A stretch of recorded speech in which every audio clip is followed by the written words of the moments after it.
It all began simply enough. We moved into a new home in rural Pennsylvania, just outside of Scranton. The land was a spacious ranch on 3 acres, almost concealed from the road by a tangle of old oak trees. My wife, Bethany, was overjoyed to finally have a garden, and our 2 children, Caleb and Lily, were excited about the thought of a tire swing hanging from one of those huge trees. The only unusual thing was the driveway. It was about a quarter-mile long and unpaved, consisting only of compacted dirt and gravel. The former owner, a stern old man called Mr. Hemmings, had warned us about it during the tour. "Driveway's a fickle thing," he said, rubbing his salt and pepper beard. "Sometimes it vanishes on you, particularly when the fog sets in. Just have to wait it out, you hear." We politely giggled, believing that was an elderly man's way of stating the driveway became muddy after a rainstorm. But Mr. Hemmings didn't laugh. His light blue eyes had a weird intensity, a spark of something unnerving that I couldn't identify. The first several weeks were ideal. Bethany planted her herb garden, the kids received a tire swing, and I even built a fire pit in the backyard. Life seemed almost too tranquil. Then came the fog. It rolled in one evening, thick and heavy, enveloping the place in eerie quiet. I went out back attempting to start the fire when I discovered the driveway was gone. Not dirty, not shrouded by fog, gone. It looked as if someone had erased the scenery, leaving just a smooth swath of overgrown grass where the gravel road had once been. I screamed out to Bethany, but my voice was buried by the thick air. A shudder raced down my spine, a basic terror that I couldn't articulate. My heart pounded in my chest as I moved towards where the driveway should have been. The fog felt to push in on me, stifling and bewildering. Suddenly, I heard a faint, high-pitched chuckle coming from someplace inside the fog. It was Lily's laughter. I yelled out her name, my voice trembling with worry, but there was no response, just the echo of my own anxiety.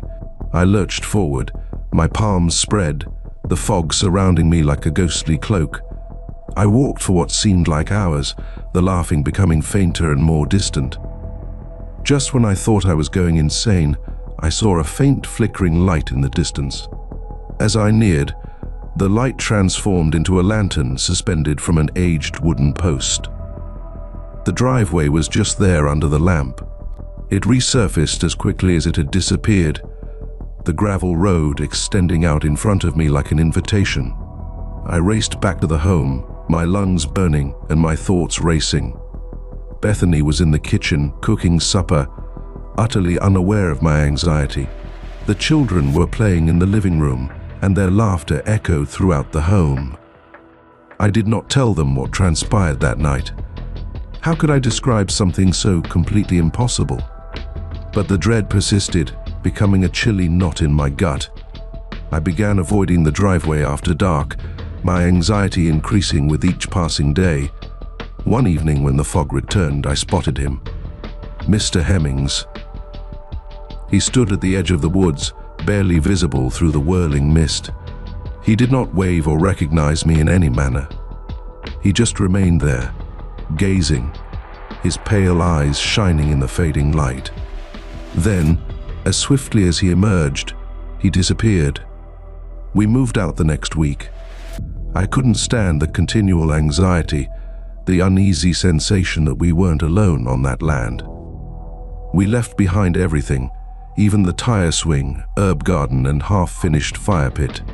To this day, I have no idea what transpired in that driveway. Was it an unusual atmospheric phenomenon? A trick of the fog?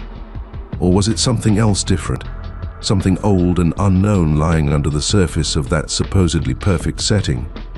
I just know that certain things are better left unexplained. Some routes should not be traversed, particularly when the fog creeps in. Story 2. We inherited my grandmother Eleanor's home in Savannah, Georgia when she died.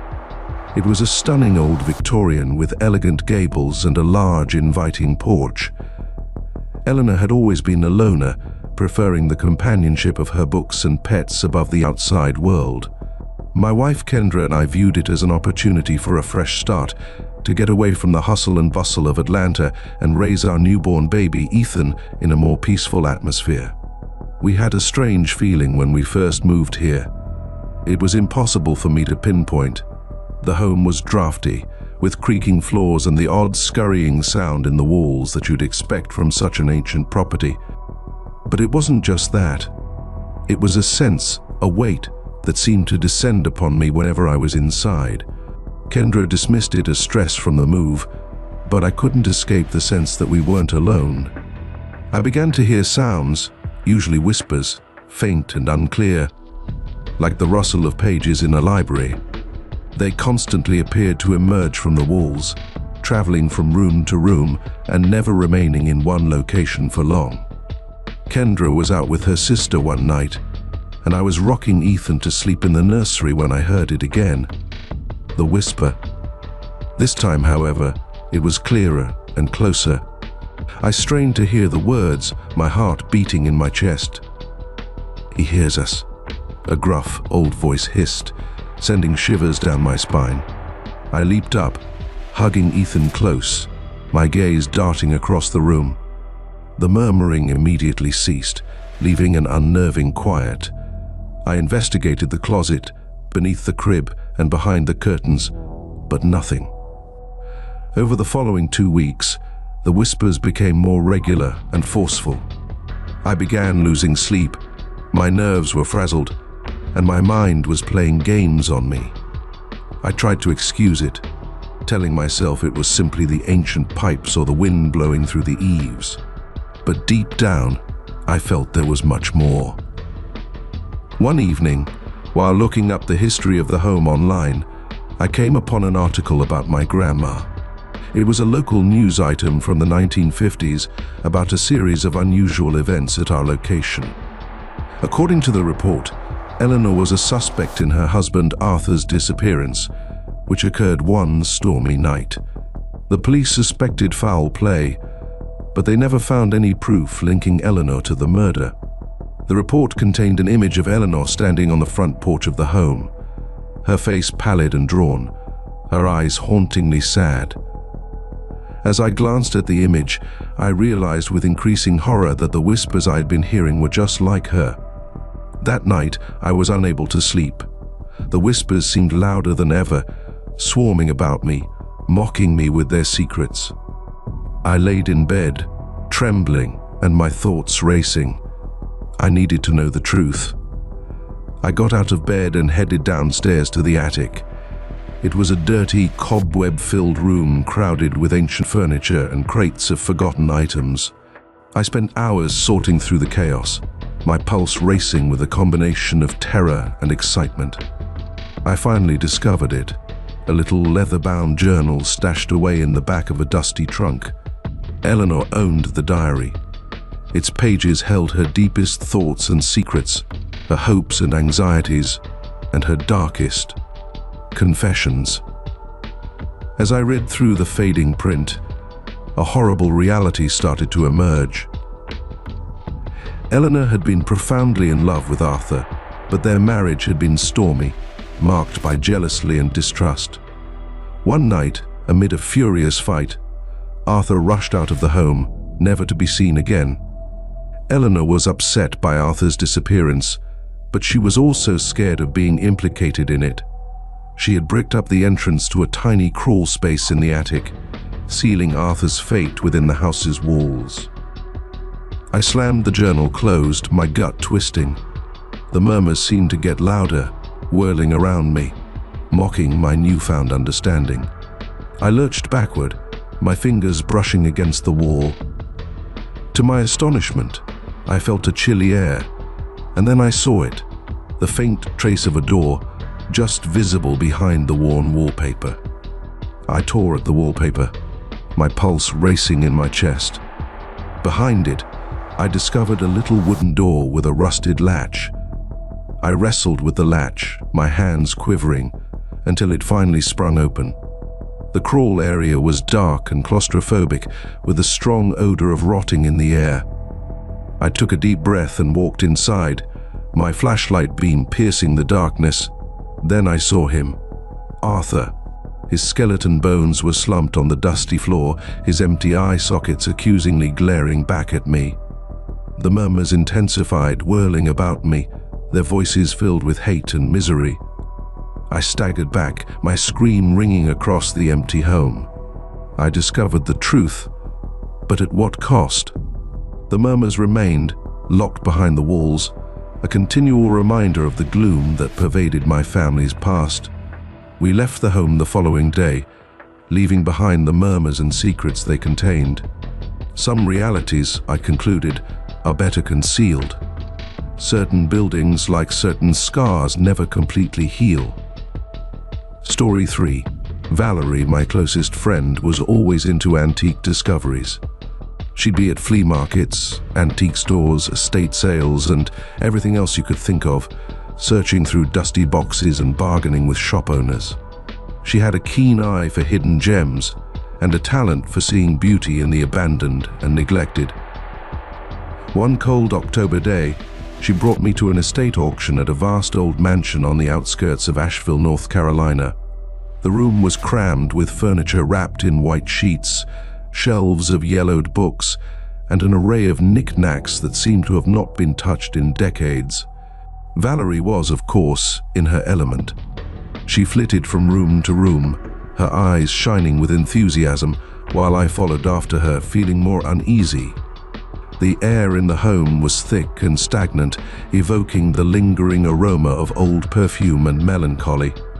Valerie found a little wooden box in a poorly lighted corner of what used to be a sewing room. It was ornately carved with complex flower motifs, and its surface has worn smooth over time. Inside, lying on a bed of old velvet, was a necklace. It was unlike anything I had ever seen. A slender silver chain carried a pendant fashioned like a crescent moon, its surface adorned with small, dazzling opals. The opals were a unique shade of green, nearly transparent, with gold specks that seemed to dance in the faint light.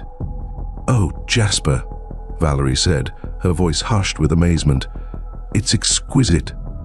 She brought the necklace up to the light, her fingertips traced the pendant's beautiful contours. The opals seemed to sparkle with an inner light, throwing spooky shadows over her face. "I have to have it," she said softly, her gaze riveted on the necklace. I tried warning her. Something about the jewelry made me feel nervous. Yes, it was lovely, but there was something chilly about it, an almost predatory aura that sent chills down my spine. "Are you sure that's a good idea?" I asked, my voice barely audible. "It looks old." Valerie just chuckled, dismissing my fears with a sweep of her hand. "Don't be silly, Jasper," she advised. "It's just a necklace. Besides, it is virtually calling my name." She purchased the jewelry, of course, despite my concerns. She wore it all the time, her fingers continually fiddling with the crescent moon pendant. She said it gave her good luck, and for a time, it seemed she was correct. She got her desired job, her relationship with her lover improved, and she won a little lottery sum. Then things began to shift. Valerie became reclusive and unpleasant. She stopped going out with friends, and instead spent her evenings alone in her apartment. The curtains closed, and the necklace clasped securely in her fingers. She began experiencing nightmares, vivid, unsettling dreams that caused her to wake up in a cold sweat, her heart thumping in her chest. One night, she phoned me, her voice hysterical, her words a flood of dread and bewilderment. "Jasper, you have to come over," she begged. "Something is wrong. It is the necklace. Think it is cursed." I went to her apartment, my thoughts racing with concern. When I arrived, I found her curled on the floor, her eyes wide with fright and the necklace still around her neck. "I can't take it off," she said softly, her voice shaking. "It won't let me." She showed me her neck. The silver chain, which had been loose and comforting, now tightened around her neck, pressing into her flesh. The opals in the pendant seemed to pulsate with a sickening green glow, throwing eerie shadows on the walls. We tried every method to remove the necklace. Nothing worked, including soap, oil, and pliers. The chain refused to move, and the opals seemed to glow stronger and brighter, as if driven by Valerie's rising fear. We ended up at the emergency department, and the physicians looked at us as if we were insane. They couldn't explain the necklace or comprehend why they couldn't remove it. Valerie was eventually sedated, her scared sobbing booming across the antiseptic hospital room. That's when I recalled the estate sale. The home had a heavy air and a lingering smell of sadness. I recall spotting a little handwritten message hidden inside the wooden box, which I hadn't considered noteworthy at the time. I raced back to the home, my pulse racing in my chest. The estate sale had long ended, and the home was deserted, yet the door remained unlocked. The message was located in the sewing room, with yellowed edges and fading writing that was still readable. "The necklace," it said, "is a promise, not a gift. It fulfills your heart's desire, but at a horrible cost. To break the curse, return the jewelry to its original owner." The message was signed simply, Eleanor. Eleanor. The name rang in my head. The owner of the home. The lady whose belongings were on sale. The lady had just died, according to the neighbors. I knew what I needed to do. I discovered Eleanor's burial at a little unkempt cemetery on the outskirts of town. With shaky hands, I put the necklace on her grave, apologizing for violating her peace. As soon as the necklace contacted the cold stone, the opals blazed one more time before dimming and extinguishing their brightness. I raced back to the hospital, my heart filled with a combination of hope and fear. Valerie remained awake, her voice raspy but calm. The jewelry had disappeared without a trace. She had no recollection of the previous several days, just a hazy feeling of dread and a dull aching in her neck where the chain had been. We never talked about the jewelry again. But occasionally, late at night, I believe I can still feel its icy, predatory presence, a reminder that certain riches and promises are better left shattered. Story 4. It all began simply enough. My friend Finian and I are always ready for an adventure, see? We like to think of ourselves as amateur ghost hunters, but the fact is that we generally like camping in frightening areas and scaring ourselves silly with ghost tales. So when we heard stories of Blackwood Trail, a reputedly abandoned logging road deep in the Adirondacks with a ghostly home at the end, we knew we had to investigate. Now, I am not talking about your typical creepy tales. These were distinct. Locals described odd lights in the woods, disembodied voices echoing through the trees, and a sense of being watched, a presence that lingered long after you departed Blackwood Trail. We packed Finian's pickup with sleeping bags, flashlights, and enough supplies for a week, and started off on a beautiful October morning. The travel was uneventful, with largely freeways and a few meandering rural roads. But as soon as we got onto Blackwood Trail, the mood changed. The sunlight, which had earlier been dappled and playful through the trees, seemed to decrease, swallowed up by the deep canopy above. The air became heavy, dense with the odor of moist ground and decomposing leaves. It seemed suffocating, like the jungle was closing in on us. Finian, ever the optimist, just laughed it off. "Atmosphere, Brendan. Tease what we came for, right?" He had a point. Still, I got a tingle down my spine. The route was hard, scarcely more than a dirt track, and we had to leave the vehicle about a mile from where the cabin was supposed to be. We proceeded on foot, our bags heavy on our backs, the only sound coming from the crunch of leaves under our feet. It seemed like hours, but it couldn't have been more than 45 minutes when we spotted it. The cabin. It stood at the edge of a tiny clearing, cast in darkness even in the feeble afternoon light. The wood was dark and aged, almost black in spots, and the windows were boarded up, giving the whole edifice a desolate, almost skeleton air. "Well, this is it," Finian muttered, his voice a bit too loud against the silence. "Home, sweet haunted home." He attempted to seem unconcerned, but I could see a spark of concern in his eyes. We were both feeling it now, that unmistakable tingle of unease that told us we weren't alone. We approached warily, walking slowly and deliberately. As we approached, I saw something peculiar. There were no animal footprints around the cottage, and no traces of life anywhere. It seemed as if the forest itself avoided this location. Finian stretched out to push open the creaky door. The inside was dark and filthy, with a strong odor of mildew and something else, vaguely metallic, that made my stomach turn. We took out our flashlights and walked inside. The main room was minimally furnished, with a shabby table and chairs, a rusting wood-burning fire, and a few of wobbly bookcases that seemed to be ready to fall from the weight of the dust-covered volumes. "Hello?" Finian spoke out, his voice echoing strangely in the quiet. He received no response. We spent about an hour investigating the cabin, but there wasn't much to see.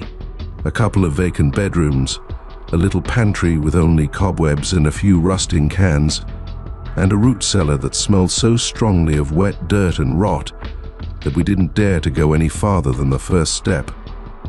As evening fell, we lit a fire in the antique stove, creating flickering shadows that danced over the walls. We ate our lukewarm beans straight from the can, our initial exhilaration replaced by a rising sensation of discomfort. "You ever feel like we're being watched?" I asked, breaking the stillness. Finian nodded, his face lit by the firelight. "Since we got here." We decided to go to bed early, thinking that a good night's sleep would relieve the uncomfortable sensation that had crept over us. We unrolled our sleeping bags near the fireplace, with the crackling of the flames being the only sound in the otherwise quiet cabin. I stayed awake for a long time, listening to the wind howling outside and imagining scenes from the tales we'd heard. Just as I was falling asleep, I noticed a quiet scratching sound coming from the wall behind me.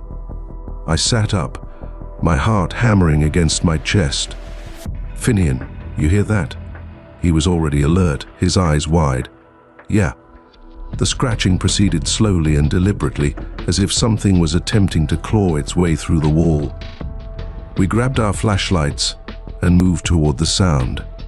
The scratching became louder and more relentless. "Hello?"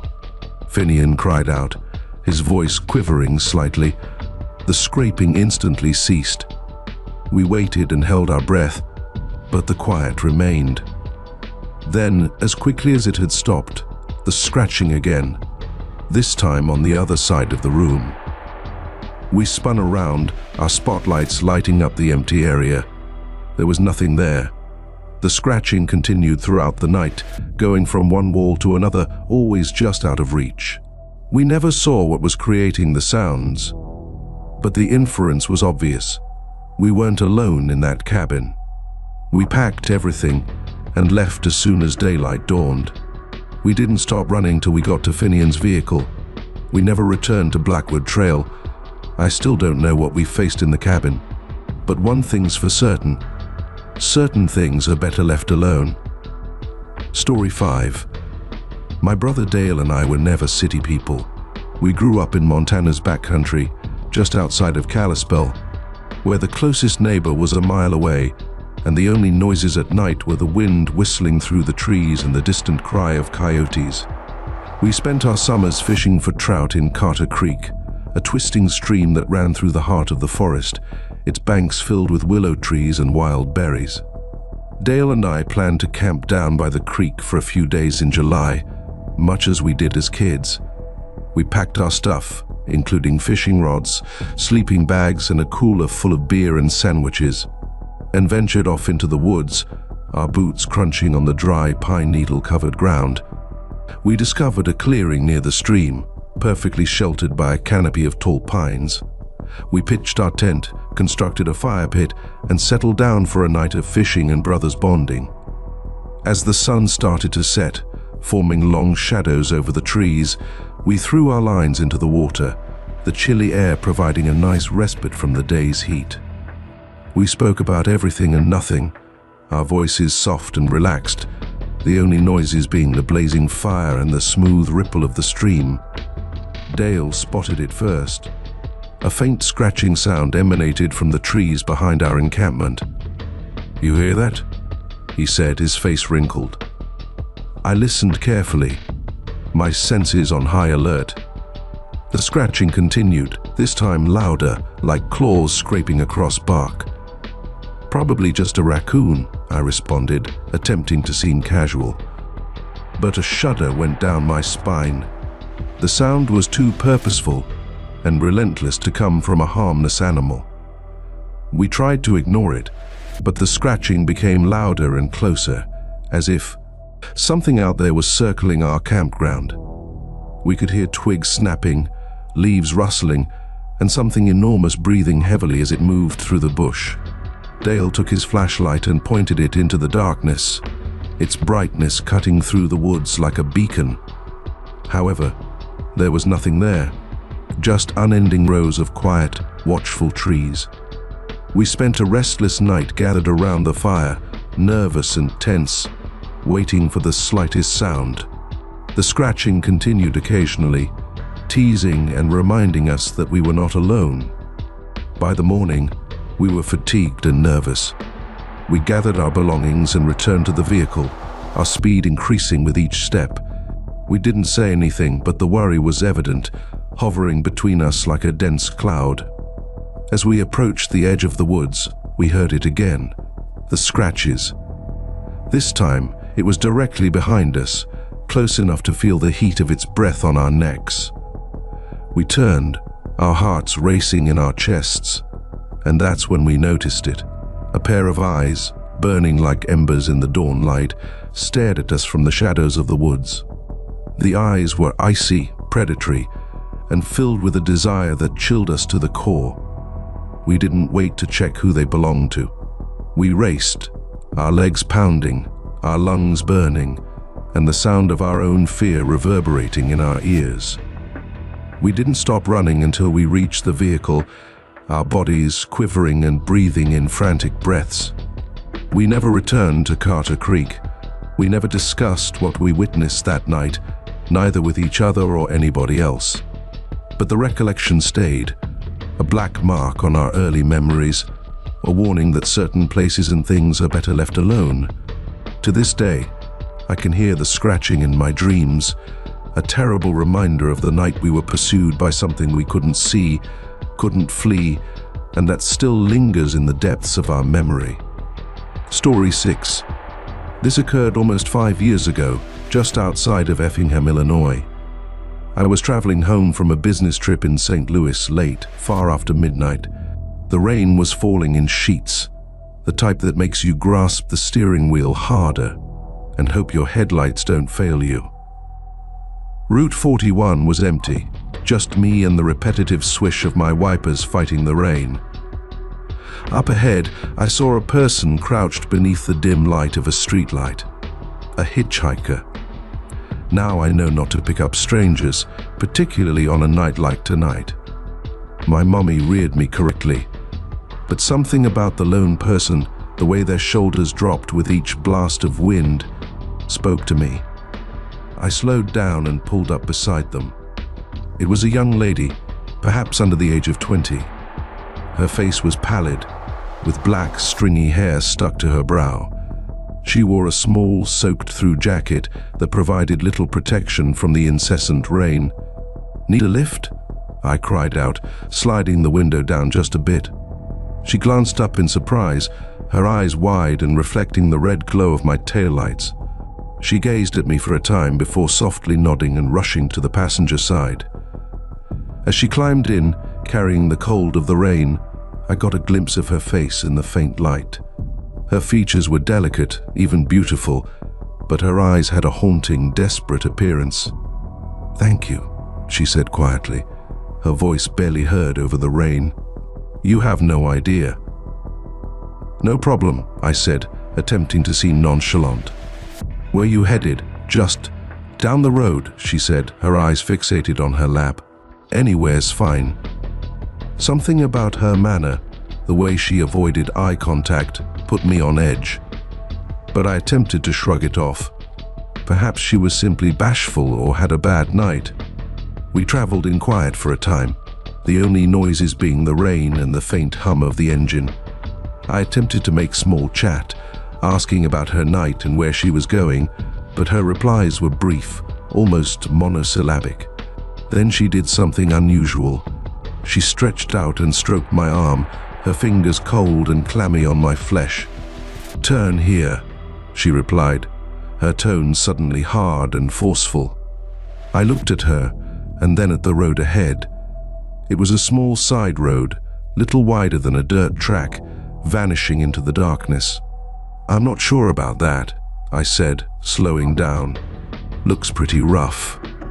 "Please," she pleaded, her grasp tightening around my arm.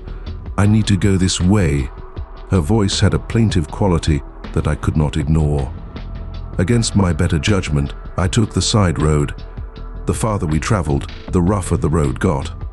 The trees on each side squeezed together, their branches scratching against the vehicle like skeleton fingers. The rain seemed to worsen, and the windshield wipers struggled to keep up. "Almost there," the lady said quietly, her voice barely a breath. I felt my heart hammering in my chest. The entire affair seemed wrong and unsafe. I should turn back, I decided, but something kept me going, a bizarre combination of terror and perverse fascination. Then the automobile lurched abruptly, its tires sliding on the muddy road. I stomped on the brakes and brought the vehicle to a halt. "What the?" I began, but the lady had already gotten out of the vehicle and disappeared into the darkness. "Hey!" I yelled, flinging open the door. "Where are you going?" There was no response, just the sound of rain and wind rustling through the trees. I stood there for a second, heart beating and uncertain what to do. Then I saw it, a dim light flashing through the woods, a short distance away. I cautiously approached the light. As I drew closer, I saw it was emanating from a little old cottage that was barely visible in the darkness. The light poured through a single window, throwing long, twisted shadows that danced over the meadow. I moved closer, my fingers hanging over the doorknob. "Hello," I cried out, my voice quivering slightly. "Is anyone there?" Silence. Then I heard it, a gentle, almost sorrowful hum emanating from inside the cabin. It was a woman's voice singing a haunting song I couldn't recognize. I took a deep breath and pushed the door open. The cabin's inside was dimly lighted by a solitary oil lamp, and the air was dense with the odor of wet soil and something else, cloying and strange. On the middle of the room, a fire burned on the hearth, spreading, flickering shadows over the walls. The hitchhiker sat by the fire with her back to me. She was singing the same song, her voice low and sorrowful, and her shoulders swayed slightly to the beat. "Are you all right?" I asked, my voice barely audible. She stopped humming and turned her head gently. I saw her face in the wavering lamplight and my blood raced cold. Her eyes, once wide and scared, were now empty holes looking at me with a terrifying blankness. Her lips had expanded into a hideous smile, showing rows of sharp, pointed teeth. The buzzing persisted, but it wasn't coming from her. It was coming from everywhere and nowhere, a chorus of voices talking from inside the walls themselves. I lurched backward, my foot seizing on the uneven floors. As I fell, I watched her get up from her chair, her motions fluid and artificial, a terrible imitation of life. I stumbled back, frantically searching for the door, my thoughts screaming at me to flee, get out, and escape. I can't recall much after that. I simply recall fleeing blindly through the rain and darkness, the eerie tune ringing in my ears. I never saw the hitchhiker again.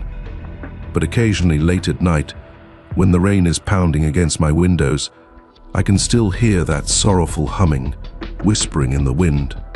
A chilling reminder of the night I met the monster on Route 41. Story 7. My employment with the insurance firm required me to travel around Maine, inspecting damage and gathering statements, among other things. I had seen unusual things before, but nothing prepared me for the Seafarers Inn, a stately old hotel situated dangerously on the cliffs overlooking the Atlantic just outside of Bar Harbor. The seafarers had seen better days. The sea air had worn away at its once bright front, and the inside was a maze of poorly lighted halls and musty chambers that smelled of wet carpet and abandoned dreams. The owner, a hunched old man named Mr. Eldridge, had invited me in to examine the damage after a particularly bad storm. "Roof took a beating," he'd said, his voice like dry leaves rustling in the breeze. "Some of the rooms. Let's just say the sea has a way of making its way in." He gave me a key, its brass corroded from age.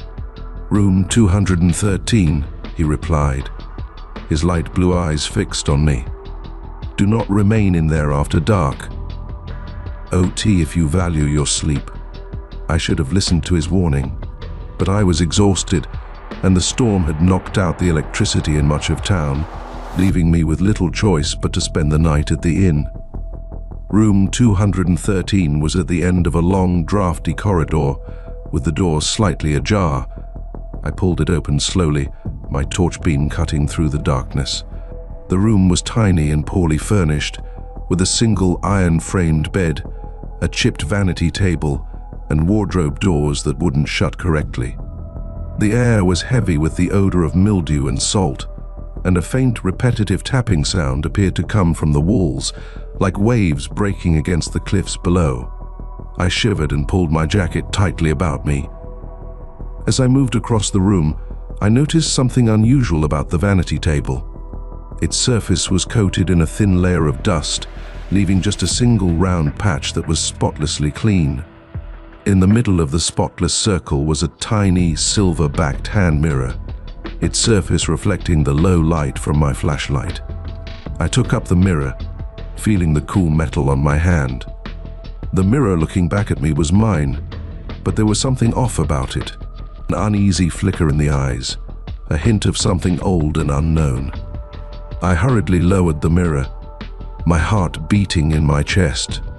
I finished assessing the space and made a mental note to question Mr. Eldridge about the unusual mirror later. As evening struck, the storm became worse, with the wind roaring like a banshee outside my window. I attempted to sleep, but the repetitive tapping on the walls became louder and more relentless, and I couldn't escape the sense that I was being watched. Every time I closed my eyes, I saw the mirror, its surface reflecting something other than my own image. Something dark and dreadful lurking just outside the threshold of awareness. Finally, unable to take it any longer, I got out of bed and walked to the window, thinking that a fresh breeze would clear my mind. The storm was roaring outside, with waves slamming against the cliffs with such force that the ancient inn trembled. As I stood there watching the storm, I noticed something peculiar about the window pane's reflection. A towering, dark figure stood behind me in the room. I spun around, my pulse racing in my chest, but no one was there. The chamber was silent, with the only sounds being the roaring wind and the constant pounding on the walls. I told myself that was simply my imagination, a play of light and shadows, but deep down, I knew better. Something went horribly wrong. I spent the remainder of the night hunched in a chair with my back to the wall and my gaze fixated on the door, waiting for daylight to break. When the first rays of dawn broke through the storm clouds, I virtually raced out of the room, the silver-backed mirror being the last thing I saw as I slammed the door shut behind me. I never discovered what, if anything, haunted room 213. When I questioned Mr. Eldridge about the mirror, he just shrugged, a knowing expression in his light blue eyes. "The sea keeps its secrets," he remarked. his voice barely audible. "And some things are best left undisturbed." I left the Seafarers Inn that morning, my skin crawling and my thoughts racing with disturbing visions. I never returned, and I never gazed into a silver-backed mirror again. I concluded that certain reflections are better left hidden. Story 8. My grandma, Ilara, was a lady with basic preferences and calm knowledge. She lived alone in a tiny Victorian home on Oakwood Avenue in Savannah, Georgia, with paint flaking like old secrets. She spent her days tending to her garden, a riot of color and smell that overflowed onto the pavement, and her nights reading under the comforting light of a kerosene lamp.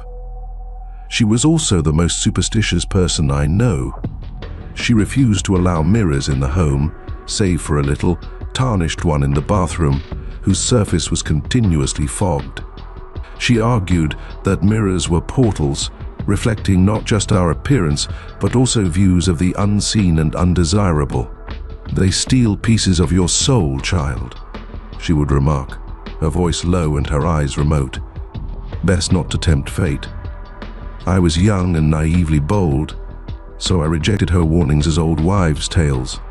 That is, until the summer I turned 16 and went to live with her while my parents were abroad. It was a hot July day, the air heavy with humidity and the perfume of jasmine from Ilara's garden. One day, when she was out tending her flowers, I decided to investigate the attic, which is generally off limits. The air in the attic was suffocating, thick with dust and the musty odor of neglected belongings. Cobwebs clung from every corner, and the sole source of light was a tiny, dirty window at the far end. I walked into the crowded room, my fingertips tracing over dusty trunks and neglected toys, my pulse racing with the excitement of the forbidden. That's when I noticed it. A mirror was hidden behind a stack of ancient paintings and wrapped in a worn velvet fabric. It was oval-shaped, with an elegant silver frame that had faded with time. Curiosity got the best of me. My pulse pounded in my chest as I delicately shifted the paintings. As I grabbed for the towel, a chill went down my spine. It seemed like a frigid draft had rushed through the attic, despite the fact that the air was calm and thick. I ignored the discomfort that had fallen over me and took the handkerchief aside. The mirror's surface was foggy, covered in years of dust and filth. I wiped my palm over the cold glass, removing the dust. As I did so, a picture started to appear, shimmering like a mirage. But this wasn't my reflection. It was a man's face, pale and haggard, with deep-set eyes that seemed to stare into mine. He wore a black suit, and his look was a combination of grief and something else, cold and calculating, which sent shivers down my spine. I lurched backward, dropping the cloth, my heart thumping in my chest. The picture in the mirror wavered and faded, leaving just my astonished reflection. I stood there for a while, collecting my breath, trying to tell myself it was all in my head, a trick of the light. But deep inside, I understood what I had seen. That night, I informed Ilara about the mirror. To my surprise, she didn't chastise me for venturing into the attic. She just listened, her face pale and drawn in the flickering lamplight, her fingers anxiously gripping the silver ring she usually wore. When I finished, she let out a long, tired sigh. "I knew he wouldn't stay hidden forever," she said softly, more to herself than to me. She informed me the mirror belonged to my great-grandfather, Thaddeus, who she hardly remembered. He was a collector of sorts, she claimed, but not of everyday items. He gathered reflections, fragments of spirits caught in mirrors and silver plates. He believed they held power, she murmured, scarcely audible. The power to control, to manipulate. She never told me what happened to Thaddeus, just that he vanished one night, leaving nothing but murmurs and a mirror concealed in the attic. We carried the mirror to the backyard and shattered it under the old oak tree, sending fragments flying like unfulfilled promises. Ilara insisted on burying the pieces deep, so no one would ever discover them. I left Savannah a few weeks later, my recollection of the guy in the mirror fading with time. But even now, years later, I can feel his cold and calculating stare on me, a terrible reminder of the secrets that lurk in the shadows, mirrored in the corners of our existence. And I no longer reject my grandmother's warnings as foolish superstitions. Some things I've discovered are better left alone, their reflections unnoticed. Story 9. Growing up in Adams, Tennessee, everyone heard about the Bell Witch. It was a local legend handed down through generations, a story spoken over campfires and in hushed tones on rainy nights. The myth held that in the early 1800s, a malicious creature known as the Witch plagued the Bell family, eventually killing the patriarch, John Bell. Most people, including me, rejected it as folklore, a terrifying tale told for a thrill. However, the mythology was linked to a very real location, the Bell Witch Cave, a gaping maw in the ground, located deep in the woods outside of town. My disbelief began to weaken when my grandpa, a guy who never believed in anything he couldn't explain using conventional logic, told me about his own cave experience. He was a young guy full of bravado at the time, and he and his friends challenged each other to spend the night in the cave. He experienced a night of utter fear, with disembodied voices calling his name, invisible hands pushing and shoving him, and a sense of pure primeval dread that lingered long after he departed the cave at first dawn. He never returned, and he never talked of it again until he told me, his voice cracking and his eyes filled with horror like I'd never seen before. Years later, curiosity got the best of me. I was older now, a writer for the local paper, and I persuaded my editor that a feature on the tale of the Bell Witch, linked to the current spike in interest in the paranormal, would be an interesting read. I visited the cave on a cool fall day, the light creating long shadows across the trees. The air surrounding the cave seemed thick and oppressive, as if the air itself was holding its breath. I took a deep breath, steeled my fears, and entered. The air within the cave was wet and chilly, punctuated only by the constant drip of water from the stalactites. I explored the cave, my flashlight beam flickering over the uneven walls, the shadows seeming to writhe and twist in the artificial light. As I moved farther into the cave, I began to hear sounds. Whispers begin weak and unclear, then get louder and clearer.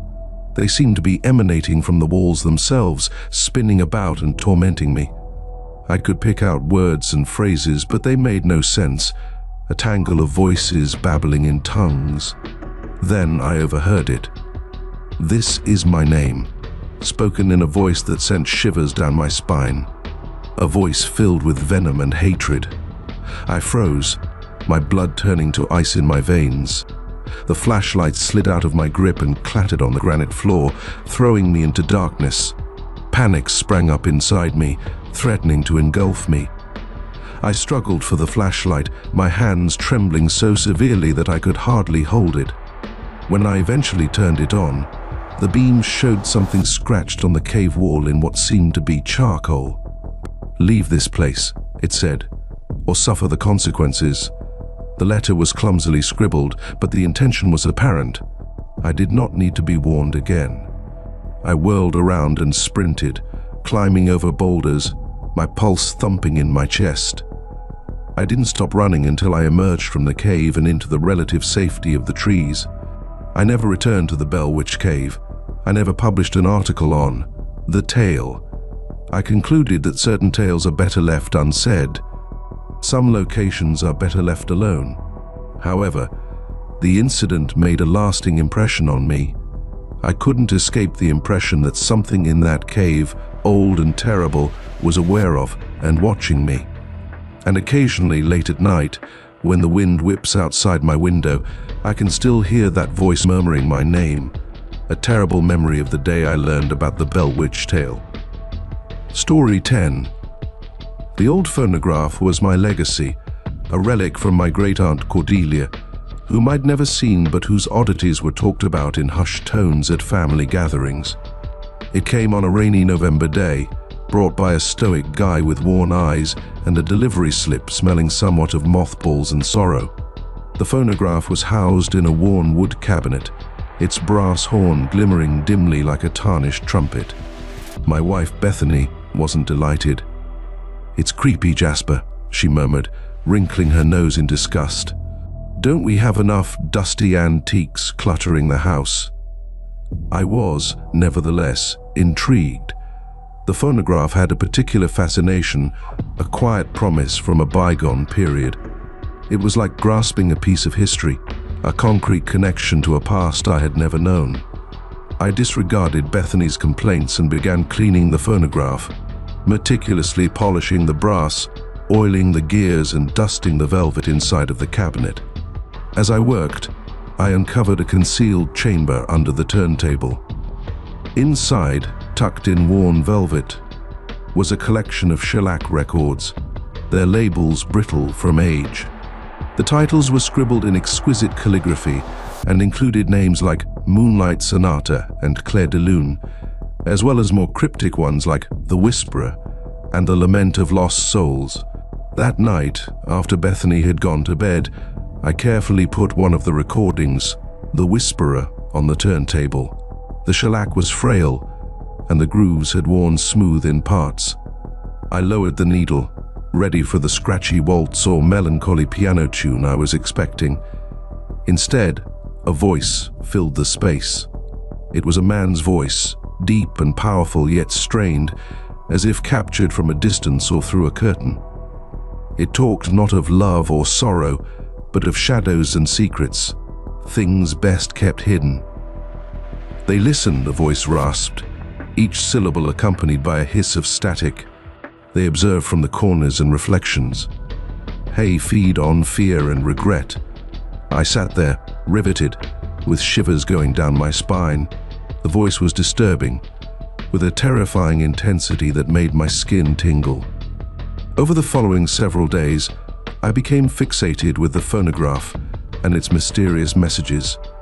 I listened to each album, my curiosity competing with an increasing sensation of dread.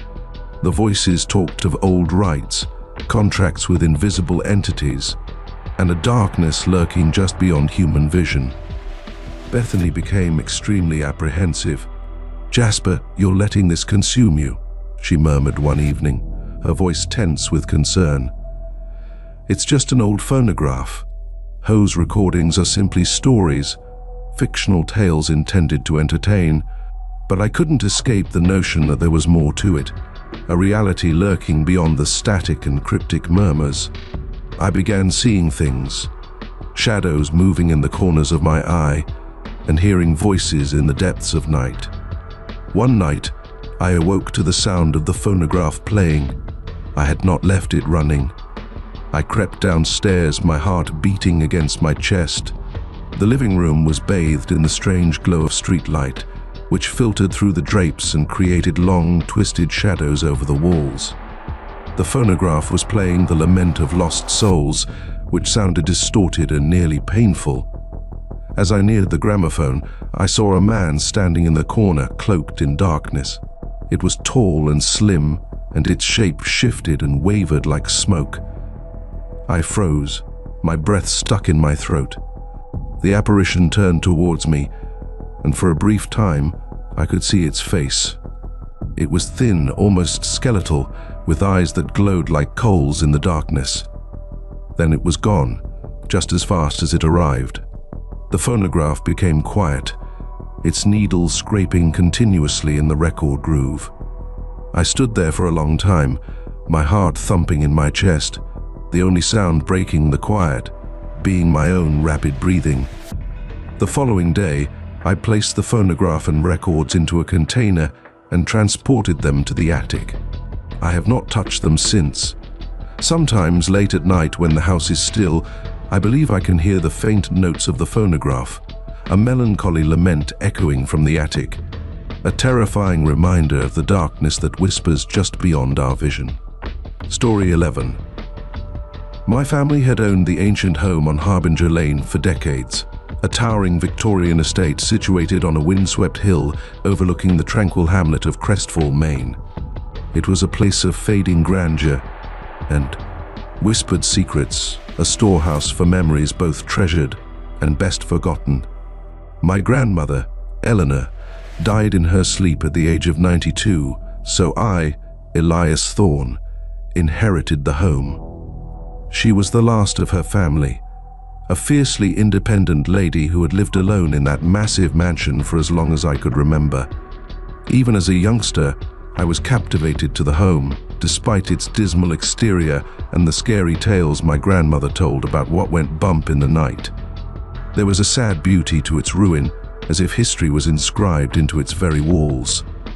So, when the lawyer told me that I was now the only heir of Thorne Manor, as it was very evocatively titled, I felt an odd combination of joy and dread. It was time to face the past and solve the riddles that had long clung to the home like cobwebs. The trip from Boston was lengthy and contemplative.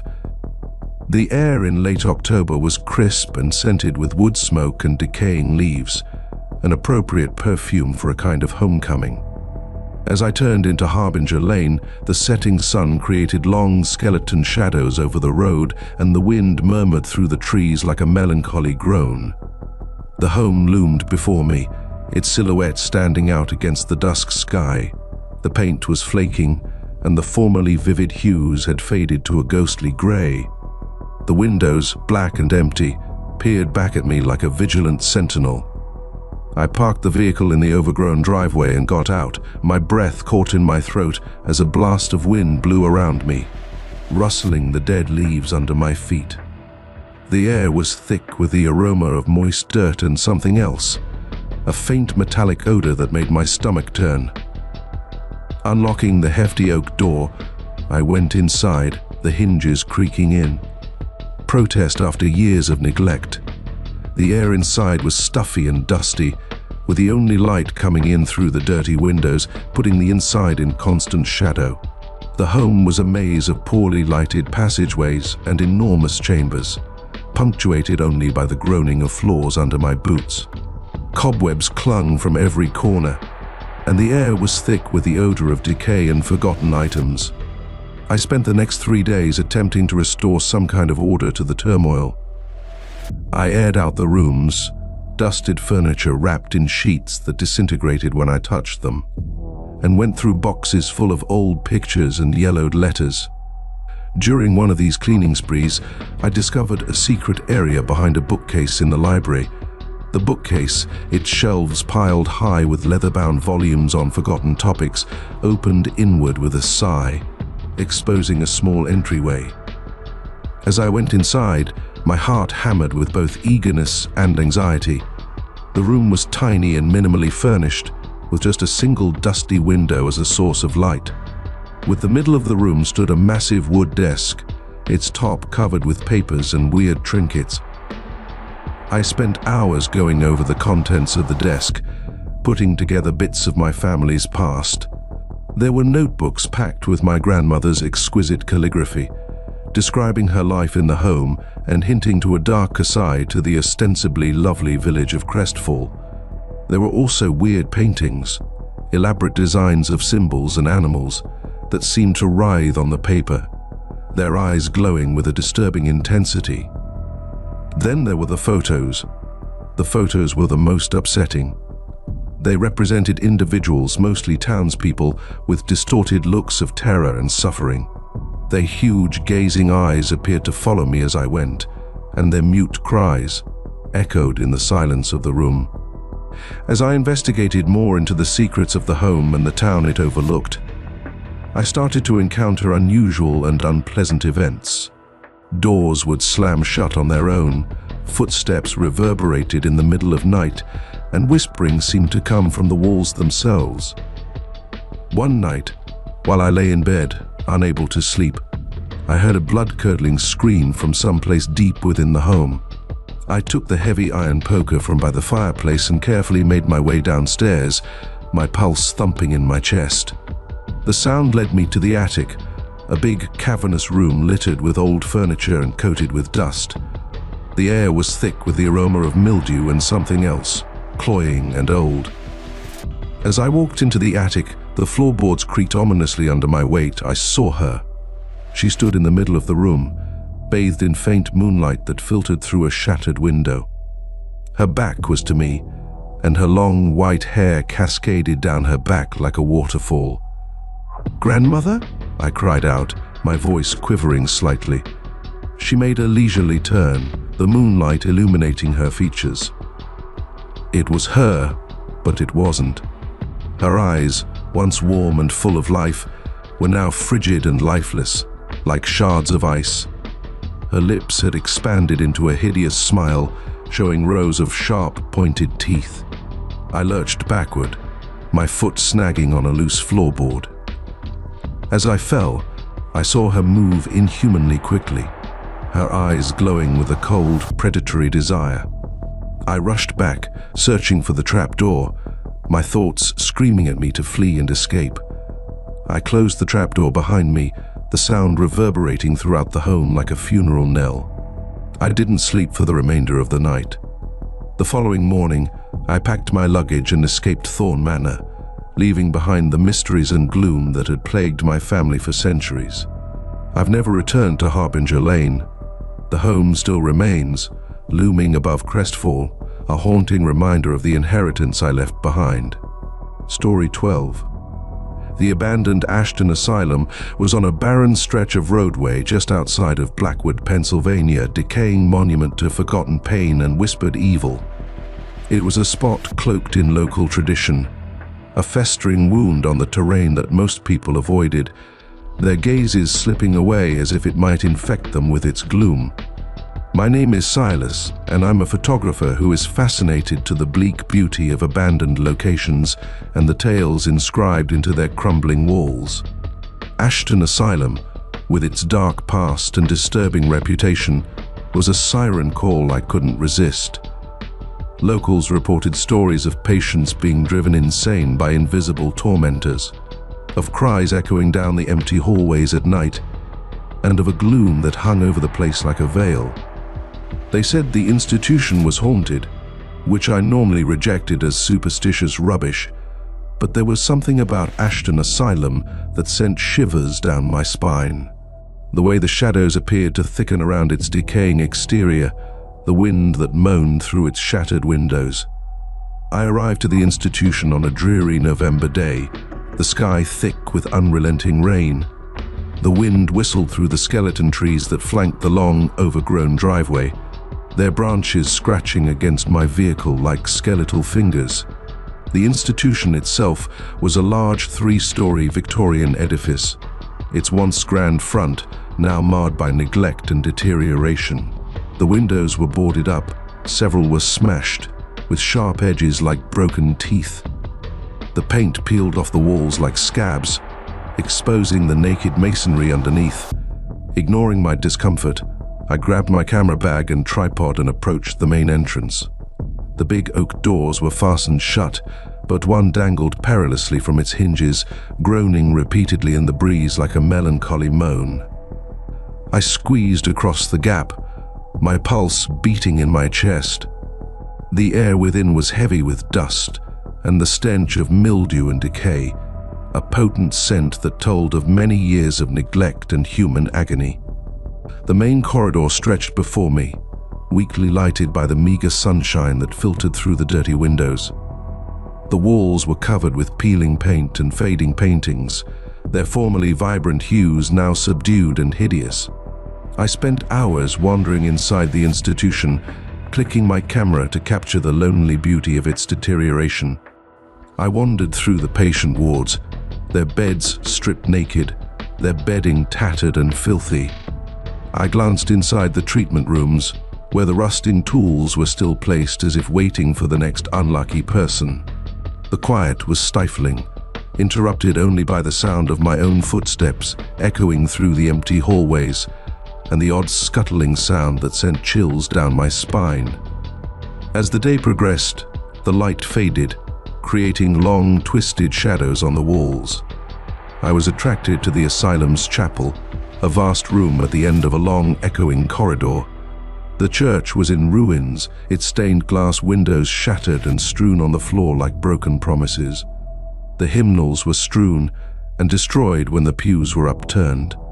I put up my tripod in the middle of the aisle and pointed my camera toward the altar, where a single tarnished crucifix hung dangerously from the wall. As I adjusted the lens, I heard a faint, hazy murmur from someplace behind me. I turned back, my pulse thumping in my chest, but the chapel was empty. "Hello?" I yelled out, my voice echoing hauntingly in the quiet. I received just silence as a response.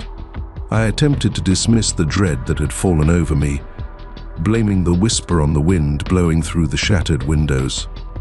But as I began to explore the church, the whispering became louder and more urgent. They seemed to come from the walls themselves, a chorus of voices, some regretful, others furious, and some filled with an inexplicable grief. I started to sense a presence in the church, a chill that permeated my bones despite the layers of garments I wore. I could feel eyes on me, following my every movement. I tried to ignore it and concentrate on my job, but the whispers became louder and more forceful until there was a cacophony of voices whirling around me, threatening to overwhelm me. Then I saw it. In the weak light that filtered through a shattered window, I saw a man standing near the rear of the church. It was tall and emaciated, its figure cloaked in gloom. I froze, my breath caught in my throat. The apparition took a stride towards me, and I could feel a bone-chilling, cold flowing from it, as if it was sucking the breath from my lungs. I lurched backward, my foot snagging on a loose floorboard. As I fell, I saw its face, a pallid, distorted expression of anguish and wrath, its eyes blazing with an awful fire. I jumped back, racing for the door, my thoughts screaming at me to go and escape. I didn't glance back and kept running until I reached my vehicle, its engine sputtering to life like a lifeline. As I raced away from Ashton Asylum, the murmurs continued to resonate in my ears. I looked back at the decaying edifice in my rearview mirror, and for a brief time, I thought I saw a person standing in one of the smashed windows, its face a mask of pure hate, its eyes following me as I faded into the approaching darkness. Story 13. The ancient Blackwood home stood at the end of Sparrowhawk Road, a worn sentry guarding the windswept dunes of Cape Cod. It had been abandoned for as long as anybody in our little Massachusetts town could remember, a mute witness to a tragedy spoken in hushed tones and anxious looks. When I was a youngster, my grandmother, a lady who knew more about the town's past than she dared to confess, told me the tale in hushed tones, as if frightened the wind might take her words back to the home. She described the Blackwoods as a wealthy family with a lovely baby daughter, but their euphoria was fleeting. One stormy night, the baby disappeared from her crib, never to be seen again. The family, driven insane by sorrow and shame, fled the home, leaving behind all their belongings, including the empty cradle, a terrible reminder of their loss. Years later, as a fledgling photographer fascinated to the desolate beauty of abandoned places, I found myself standing in front of the Blackwood home, my camera bag draped over my shoulder, a weird combination of fascination and anxiety churning in my gut. The home seemed to droop under the weight of its own melancholy. The paint peeled off its clapboard exterior like burnt skin, and the windows, most of which were boarded up, looked out at the sea like empty eyes. The wind howled through the holes in the eaves, sending chills down my spine. I approached the front porch slowly, the floorboards creaking beneath my weight. The front door, unlocked and slightly ajar, creaked open with the sound of a whispered invitation. The air inside was stagnant and heavy, with a strong fragrance of dust and decay. Shadows clung to the corners of every room, and the quiet was broken only by the creaking of the house itself, as if it were relieved to be disturbed after all these years. I walked around the home, my camera clicking, catching the fading grandeur of a bygone period. The opulent furniture shrouded in white sheets. The paintings on the walls with their eyes that seemed to watch me from room to room, the toys strewn across the nursery floor, frozen in time. Then I saw it. The cradle. It stood in the midst of the nursery, its paint scratched and faded, its rocking motion stopped, yet it still radiated an unpleasant force. I approached it with caution, attracted by an inexplicable power. As I looked into the empty cradle, a chilly shudder ran down my spine. It seemed as if a presence had entered the room, invisible but certainly there, a physical weight that made breathing impossible. I lifted the camera, my finger hesitating above the shutter button, and then I heard it, a soothing rhythmic sound, similar to the rocking of a cradle. I froze, my heart racing in my chest. Despite being totally motionless, the sound came from the cradle itself. I carefully lowered the camera, keeping my sight locked on the cradle. The rocking motion became more intense, quicker and frenetic, as if an invisible hand was pushing it back and forth. Then I saw it. A faint, ethereal radiance emanated from the crib, like a baby with small arms reaching out for comfort. I lurched backward, my breath caught in my throat. The phantom apparition flickered for a minute more before vanishing, leaving just the empty cradle and the eerie echo of its unknown inhabitant. I departed the home, my camera forgotten and my thoughts whirling. The wind seemed to roar louder now, mocking my fear. I never returned to the Blackwood mansion.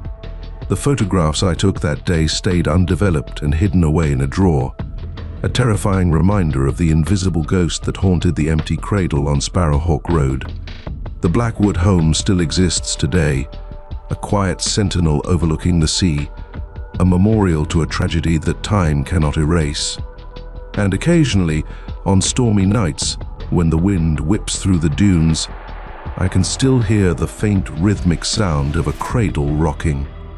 A terrifying reminder that certain losses reverberate through time, and some scars never fully heal. Story 14. My family had owned the ancient farmhouse for years, a spacious relic to simpler times tucked among eastern Washington's rolling wheat fields. It was a location where I spent my childhood summers chasing fireflies beneath the huge, star-studded sky and listening to my grandpa tell stories about the land. His voice a deep rumble against the soundtrack of crickets chirping and the distant hum of irrigation systems. But the farm also had mysteries, whispers of unseen beings lurking at the field's borders, just beyond the warm glow of the porch light. My grandpa, a guy who lived and breathed the country, never said them explicitly, but his silence screamed volumes. It was a knowing stillness, a respectful apprehension of something old and strong, demanding prudence rather than curiosity. I was older now, pulled back to the farm when my grandpa died. The city seemed oppressive, its concrete and loudness in sharp contrast to the vast sky and the pleasant rustling of wheat in the breeze. I told myself I was there to settle the estate and determine what to do with the farm, but a part of me, which I tried not to notice, was pulled to the mysteries the place contained. The first few weeks were unusually calm. The stillness, which had before been pleasant, started to seem vigilant, as if the fields were holding their breath and scrutinizing my every step. I was lured to the fields at twilight, the sinking sun painting the wheat in gold and scarlet, the air rich with the aroma of soil and something other, slightly sweet and metallic, sending shivers down my spine. One evening, as the last rays of sunshine faded, I spotted them. Figures stood near the edge of the field, their shadows striking against the waning light. They were tall and slim, with impossibly long and thin limbs and heads topped with what seemed to be antlers, but the forms shifted and writhed in the waning light. I froze, my breath caught in my throat. They remained immobile, their gazes fixated on me, and even from a distance I could feel their cold, ancient eyes bore into me. Fear, primitive and natural, rushed through me, compelling me to turn and flee to the shelter of the farmhouse. But I couldn't look away from them.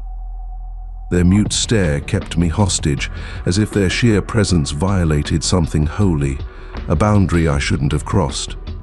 Then, as suddenly as they emerged, they vanished into the wheat field's shadows, as if they had never been.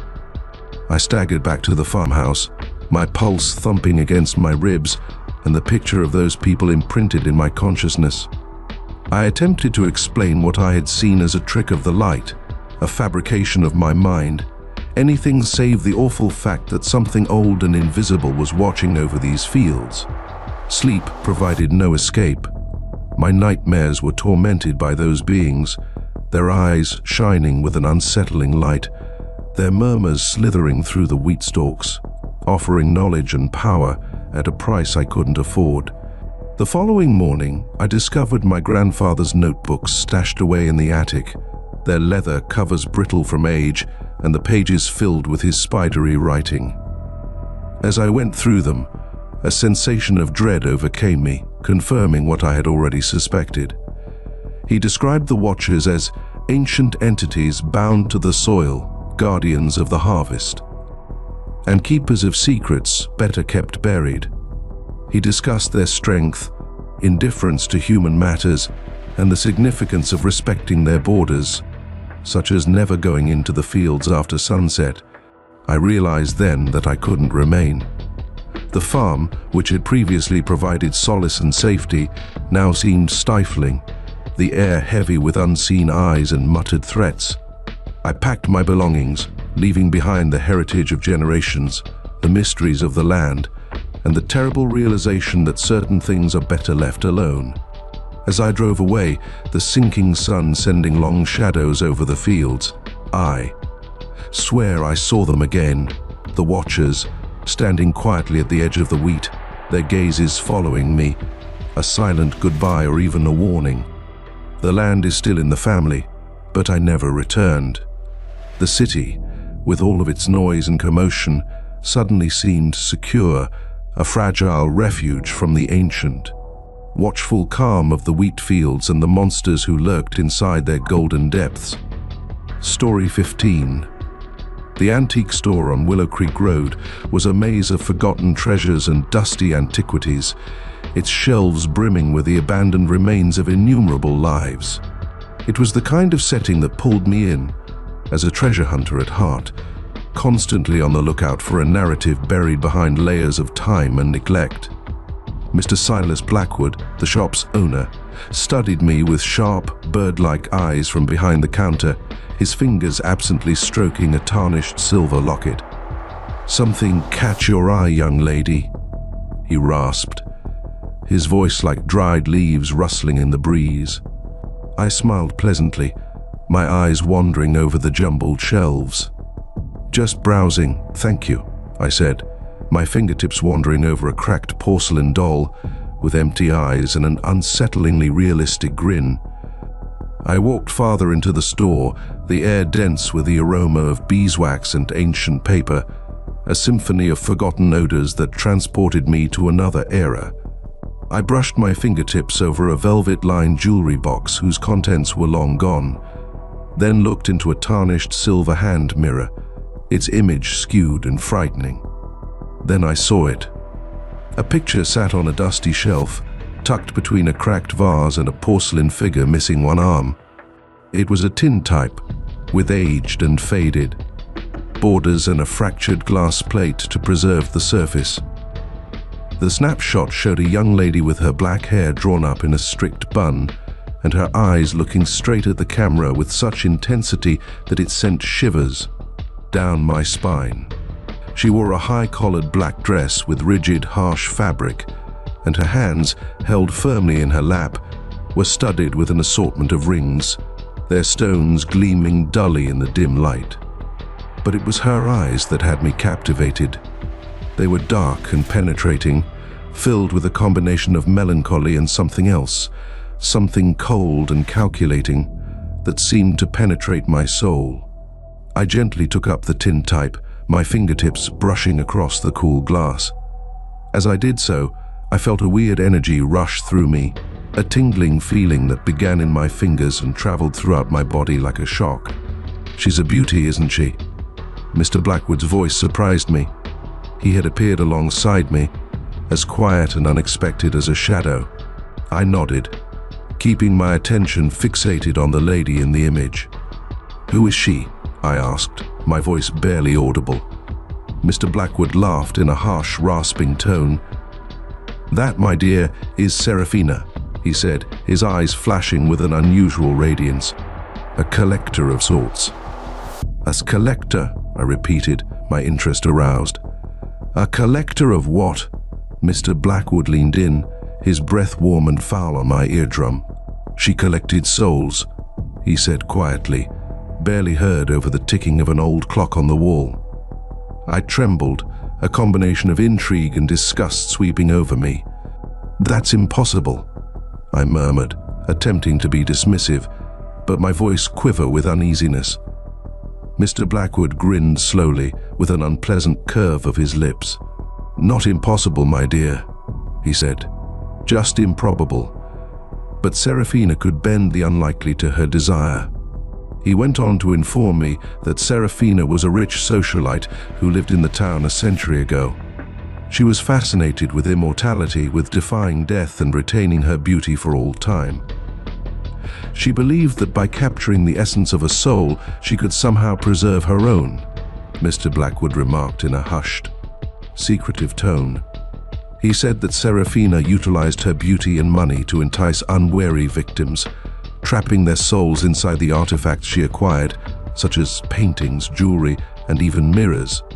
She believed that by surrounding herself with these objects, she could tap into their life force, vitality, he remarked, his eyes glittering with a strange brightness. I listened to his story with a combination of skepticism and rising concern.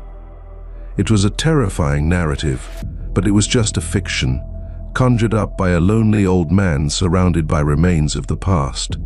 However, I couldn't escape the notion that there was something more to it, something frightening about the image and the peculiar energy I felt when I touched it. "What happened to her?" I asked, my voice barely audible. Mr. Blackwood's grin disappeared, replaced by a look of despair and something else, similar to dread. "They say she disappeared," he said quietly. "They vanished without a trace. Some claim she ultimately received what she deserved when the souls she had gathered rose up against her, pulling her down into the darkness with them." He halted, his eyes fixated on the snapshot in my palm. "But others say she's still out there, collecting," he said quietly, his voice hoarse and low. "And they say that those who possess her objects, those who become the keepers of her secrets, are destined to share her fate." I shuddered, a chilly fear hanging over me like a shroud. I hastily returned the tintype to Mr. Blackwood, my pulse thumping in my chest. "I think I'll pass," I said, my voice wavering slightly. Mr. Blackwood laughed, his voice flat and humorless. "Wise decision, my dear," he rasped, his gaze tracking my every step. "Some things are best left undisturbed." I dashed out of the antique store, my heart still beating, the picture of Serafina's piercing stare imprinted on my thoughts. I never returned to the business on Willow Creek Road, but late at night, I swear I felt a chilly presence near me, a pair of unseen eyes watching me from the darkness, their look filled with a hunger that chilled me to my core. Story 16. Ocean City's salty air, scented with cotton candy and sunscreen, was always tinged with sorrow. It smelled like vanishing summers. Laughing faded into the roar of the ocean, and secrets murmured under the creaking planks of the boardwalk. In this melancholy symphony of coastal life, I heard the music that still haunts my nightmares. I was a rookie reporter for the Ocean City Dispatch at the time, looking for a story to break up the monotony of reporting town council meetings and missing dogs. My opportunity came in the person of Old Abe, a weathered fisherman who smelt of brine and talked in riddles that made you doubt both his and your own sanity. "There's a sound," he rasped, his voice like driftwood scraping against the pier. a tune calling to you from under the boards. However, not everyone hears it. Only those who have lost something dear in the water. He regarded me with his one decent eye, the other obscured by a milky white film. Have you heard it, boy? That melancholy tune. The sea, she recalls. She never forgets. I discounted his rants as those of an elderly man lost in the sea's wonders. But that night, as I strolled the boardwalk, the neon lights blurred in the humid air, I heard something. A delicate tune floated on the air, a melancholy waltz that appeared to emerge from the sand, threading its way past the chaos of carnival music and screeching gulls. It was sad, beautiful, and quite terrifying. It tapped into something deep within me, a basic anxiety, a craving for something I couldn't identify. I was pulled to the source of the song, my feet moving instinctively, taking me to a desolate length of boardwalk, the boards groaning with my weight like the bones of a lost leviathan. I came to an area where the boards were old and broken, the timber bleached grey from years of sun and sea spray. The song seemed louder and clearer here, as if it sprang straight from the heart of the pier. I bent down, putting my ear to the hard wood, my pulse beating in my chest. The tune swelled and filled my senses before I heard it. A sweet, melancholy voice sings along with the eerie waltz. It was a woman's voice, tinged with a melancholy so deep and old that it seemed to soak into my bones and spirit. I rushed back, my heart beating and my mind fighting to process what I'd just heard. The tune went away, replaced by the usual noises of the boardwalk, laughing, shouting, and crashing waves. But the stillness that followed seemed different, heavier, as if the air itself was holding its breath, waiting for the next melancholy note. I tried to dismiss what I'd heard, convincing myself that it was simply the wind playing tricks on my ears, but the song persisted in my head, a haunting repetition that accompanied me into my dreams. I started researching the boardwalk's history, examining old newspapers and questioning long-standing locals to see if there was any indication of a tragedy or a loss that may explain the sorrowful song and the haunting voice. My quest took me to the Ocean City Historical Society's dusty archives, where I discovered a bundle of yellowed letters wrapped with a fading ribbon. The letters, written in a flowing style, described the narrative of a young lady called Eliza, who had lost her love, a sailor named Thomas, at sea. According to the letters, Thomas's ship was caught in a severe storm and he was thrown overboard. His corpse was never discovered. Eliza, distraught and inconsolable, would stroll the boardwalk every night, raising her voice in a melancholy song, pleading with the water to restore her lost love. One stormy night, Eliza vanished.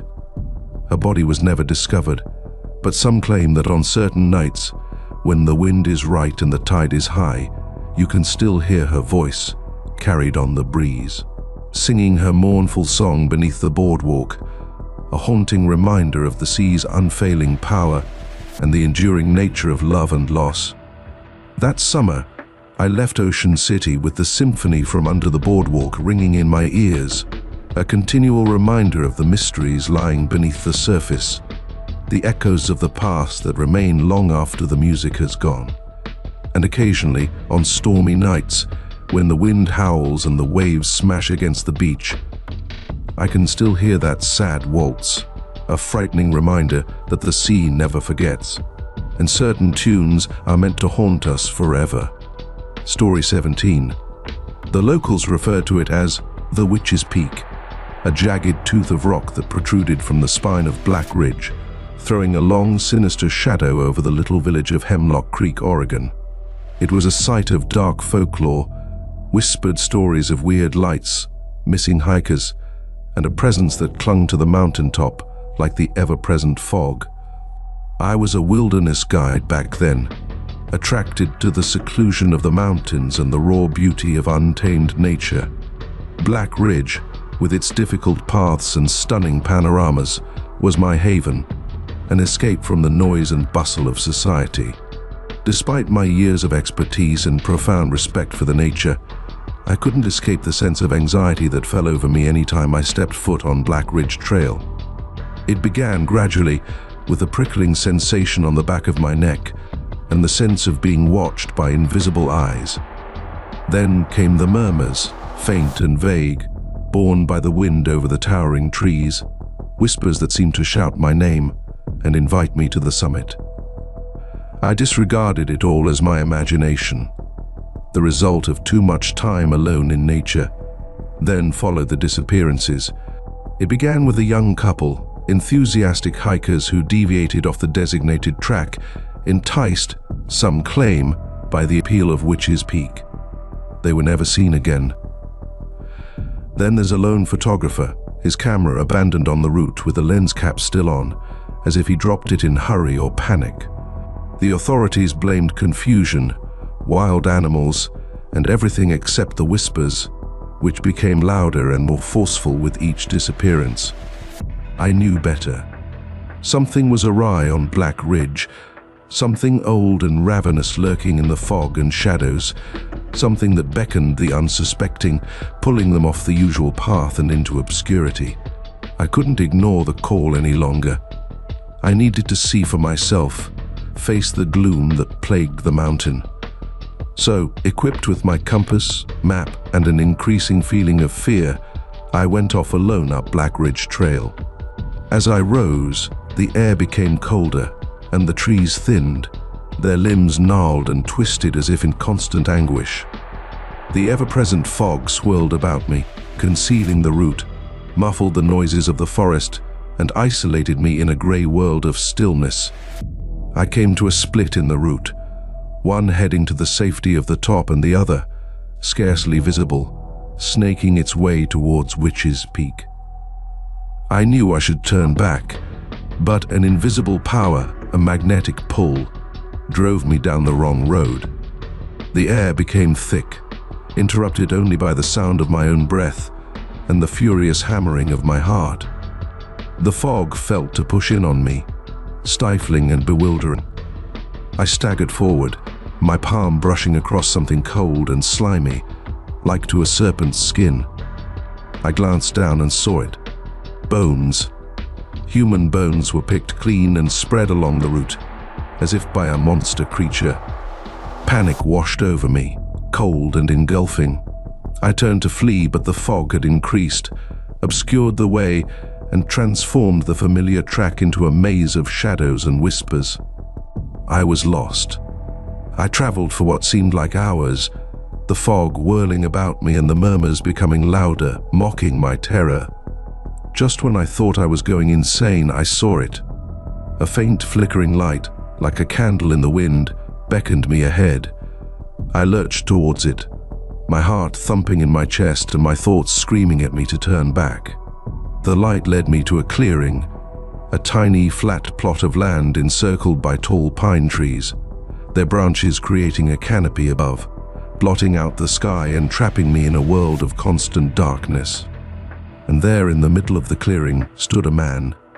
It was tall and slim, covered in fog, with vague features. It lifted its hand, and I saw that it was holding a lantern, the light of which created bizarre shadows on the surrounding trees. The figure called me closer, its speech a deep, musical hum that seemed to reverberate in my bones while completely bypassing my hearing. I fought to resist, but my body moved by itself, pulled to the light, the figure, and the oblivion that awaited me. I was a few steps away, reaching out to touch the lamp, when a voice roared through the clearing, my own, but full of power and clarity I had never idea I had. "Turn back," it ordered. "This is not your path." The person paused, the lantern flickering and the light diminishing. I grasped the opportunity, pulling my sight away from the person, shattering the spell that had held me hostage. I turned and ran, my legs pounding, my lungs burning, and the forest's murmurs echoing behind. Me. I didn't stop running until I emerged from the fog and returned to the familiar road. The peak a beacon of promise in the distance. I never looked back, never returned to the cursed clearing or the vanishing point on Black Ridge Trail. The disappearances ceased after that day, the murmurs faded, and the fog seemed to lift, at least for a while. But I'll never forget the unsettling meeting, the sense of being dragged into oblivion, the realization that certain roads are not meant to be taken, some mysteries better left unexplained. And on misty evenings, when the wind whispers through the woods, I can still hear that low musical hum, a terrible reminder of the darkness that waits at the map's edge, ready to claim those who dare to go too far. Story 18. Despite its many benefits, the internet can be a frighteningly lonely place, particularly late at night when the rest of the world seems to be sleeping. Perhaps stupidly, I took consolation in those silent hours by exploring the digital back alleys, forgotten forums and abandoned websites where the sounds of previous lives remained like ghosts in the machine. During one of these late-night trips, I came across the profile. It was on a genealogical forum where individuals discussed family history, looked for long-lost relatives, and patched together fragmentary tales from their past. The profile photo drew my attention. It was a fading Polaroid, its edges blurred with time, showing a young lady with frighteningly similar eyes. She couldn't have been more than 20, her grin tentative and even melancholy, as if she knew something she couldn't say. Her username was Willow Grove, and her last login date was noted as 5 years ago. Curiosity piqued, I clicked on her profile, a digital time capsule locked in amber on the internet.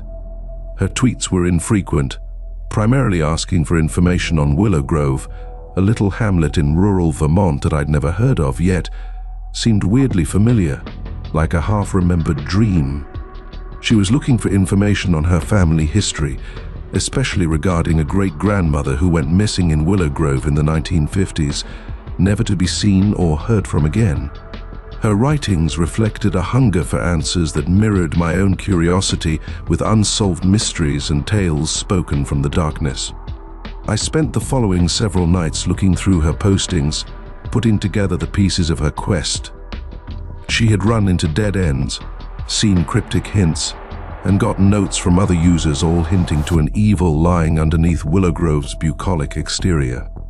Then I observed something weird. Willow Grove's postings indicating a breakthrough in her quest were vanishing. At first, I assumed it was a bug, a quirk of the ancient forum software. But as the days stretched into weeks, it became evident that someone, or something, was methodically removing her postings, erasing her online presence. I tried contacting Willow Grove by sending messages to her inbox, but they remained unanswered. Her profile remained stuck in time, with the last login date unaltered. Determined to find out the truth, I dug further into the forum's history, looking for any mentions of Willow Grove or her lost great-grandma. I noticed that she had participated in a private message board, a secret section of the forum designed for more sensitive talks. But the private chat board was password protected. Frustrated but undaunted, I spent weeks attempting to break the password using every tactic I knew. Just as I was ready to give up hope, I discovered a hint hidden deep inside Willow Grove's early writings. It was a fairly benign statement about her fondness for a certain book, a compilation of Vermont folklore and ghost tales. The password, I realized, had to be tied to the book. I found a copy of the book, its pages brittle with age and its artwork both beautiful and terrifying. I spent hours reading over its contents, looking for any ties to Willow Grove or her lost great-grandmother. And then I discovered it. A footnote contains a mysterious reference to a location known as the Whispering Grove, an isolated spot in the woods near Willow Grove where, according to local mythology, the curtain between worlds was thin. The password for the private messaging board was Whispering Grove. My pulse racing with eagerness and terror, I entered the password. The website loaded, displaying a succession of messages that sent shivers down my spine. Willow Grove's letters were more urgent, hinting at a dreadful revelation. She had discovered a horrible truth about her family's past, one that someone was determined to keep buried. She had traveled to Willow Grove, the Whispering Grove, to face the reality. And suddenly the messages ceased. I attempted to find out what happened to Willow Grove by looking for news stories, obituaries, and any mention of her name. But it was as if she had gone without a trace, her digital imprint wiped, and her tale absorbed by the same technology that had once brought us together. I never found out the truth about Willow Grove and her lost great-grandmother. But sometimes, late at night when the internet is at its quietest, I can't help but think about her. Her haunted eyes peering back at me from that fading Polaroid, a disturbing reminder of the secrets that lie in the shadows of the digital world and the tales that disappear without a trace. Story 19. Thorn Manor was a vast Victorian palace situated perilously on the Oregon coast's storm-battered cliffs, a testament to fading splendor and forgotten wickedness. It had been in my family for decades, handed down from heir to heir, each inheriting not just the huge estate, but also the whispers and shadows that clung to its walls like spiderwebs. I acquired Thorn Manor in my early 20s, as a naive art student, more interested in the prospect of a secluded studio than the weight of my family's past. The house, with its spectacular ocean vistas and convoluted passageways, appeared like the ideal getaway from the city's oppressive uniformity. The caretaker, a quiet old man called Silas, with eyes that appeared to carry the mysteries of the sea itself, welcomed me with a caution, his voice barely audible against the soundtrack of breaking waves. "The attic," he said, his fingers quivering as he gave me the keys, a hefty ring of rusted metal. "Best to keep it locked. Home doors are not meant to be opened, and some things are best left alone." I, of course, disregarded his warning. The attic, with its promise of hidden riches and family secrets, was my first stop. The air up there was heavy with dust and the odor of mildew, with the only light coming through dirty windows disturbed by the sea breeze. It was a treasure mine of forgotten memories, with trunks filled with moth-eaten clothes, piles of yellowed pictures, and furniture shrouded in white sheets, their silhouettes towering like phantoms in the faint light. Then I saw it. A portrait is placed against the far wall, its gilt frame corroded with age, and the canvas hidden by a thick coating of dust. I approached it, my pulse racing with a combination of interest and anxiety. As I brushed away the dust with my sleeve, the portrait's topic became clear. It was a lady, her piercing blue eyes peered out from the canvas with disturbing intensity. She was gorgeous in a haunting, otherworldly manner, her pale complexion standing out against the scarlet outfit that clung to her small body. But it was her eyes that captured my attention, as if she were alive and observing me from beyond the canvas. I felt a shiver go down my spine, a sensation of disquiet that extended beyond the musty confines of the attic. It was as if the painting itself had an existence, an awareness that had been triggered by my incursion. I couldn't escape the sense of being watched, even after I left the attic, and Silas, his face carved with resignation and anxiety, assisted me in carrying the image down to my studio. I leaned it against the wall, its presence dominating the space. Its piercing blue eyes seemed to watch my every brushstroke.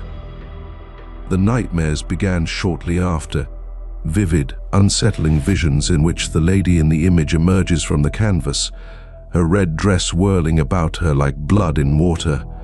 She'd murmur my name, her voice a cold caress that sent chills down my spine, and her words a mishmash of cautions and promises that I couldn't quite understand. I attempted to dismiss the nightmares, convincing myself that they were just the result of a hyperactive imagination fed by the seclusion of the house and the oppressive presence of the image. However, the border between dreams and reality started to blur. I'd catch glimpses of movement out of the corner of my eye, a flash of scarlet against the grey background of the water, and the sensation of a chilly hand brushing against my neck before I realized I was alone. The murmurs became louder and more forceful, reverberating through the empty halls of the house and seemed to originate from the walls themselves. One night, I awoke to the sound of my name being spoken, the voice chillingly familiar yet completely foreign. I sat up in bed, my heart racing in my chest and the hairs on the back of my neck standing on edge. The portrait. I got out of bed and walked down to the studio, my bare feet quiet on the chilly wooden floorboards. The chamber was drenched in moonlight, and the image shone with an unearthly radiance. Then I spotted her. The photograph shows the lady standing in the middle of the room. Her red garment flowing about her like a pool of blood. Her piercing blue eyes were locked on me, and her lips curled into a knowing grin. I remained there petrified with horror as she approached me, her motions flowing and easy, as if she were walking on air. "You shouldn't have disturbed me," she said quietly, her voice a cold caress that sent chills down my spine. "But now that you have, you will never be free of me." I staggered back and reached for the doorknob, but it was too late. She was on me, her chilly fingers locking around my wrist, her grasp like a vice. The following morning, I awoke on the studio's chilly floor, the image looking down at me, those piercing blue eyes gleaming with victory. That day, I escaped Thorn Manor, leaving everything behind, my possessions, painting materials, and decades worth of heritage. I never looked back or returned to that horrible location. The image I later discovered showed a distant cousin, a lady who allegedly struck a deal with a dark creature in return for perpetual beauty and power. She died under unexplained circumstances.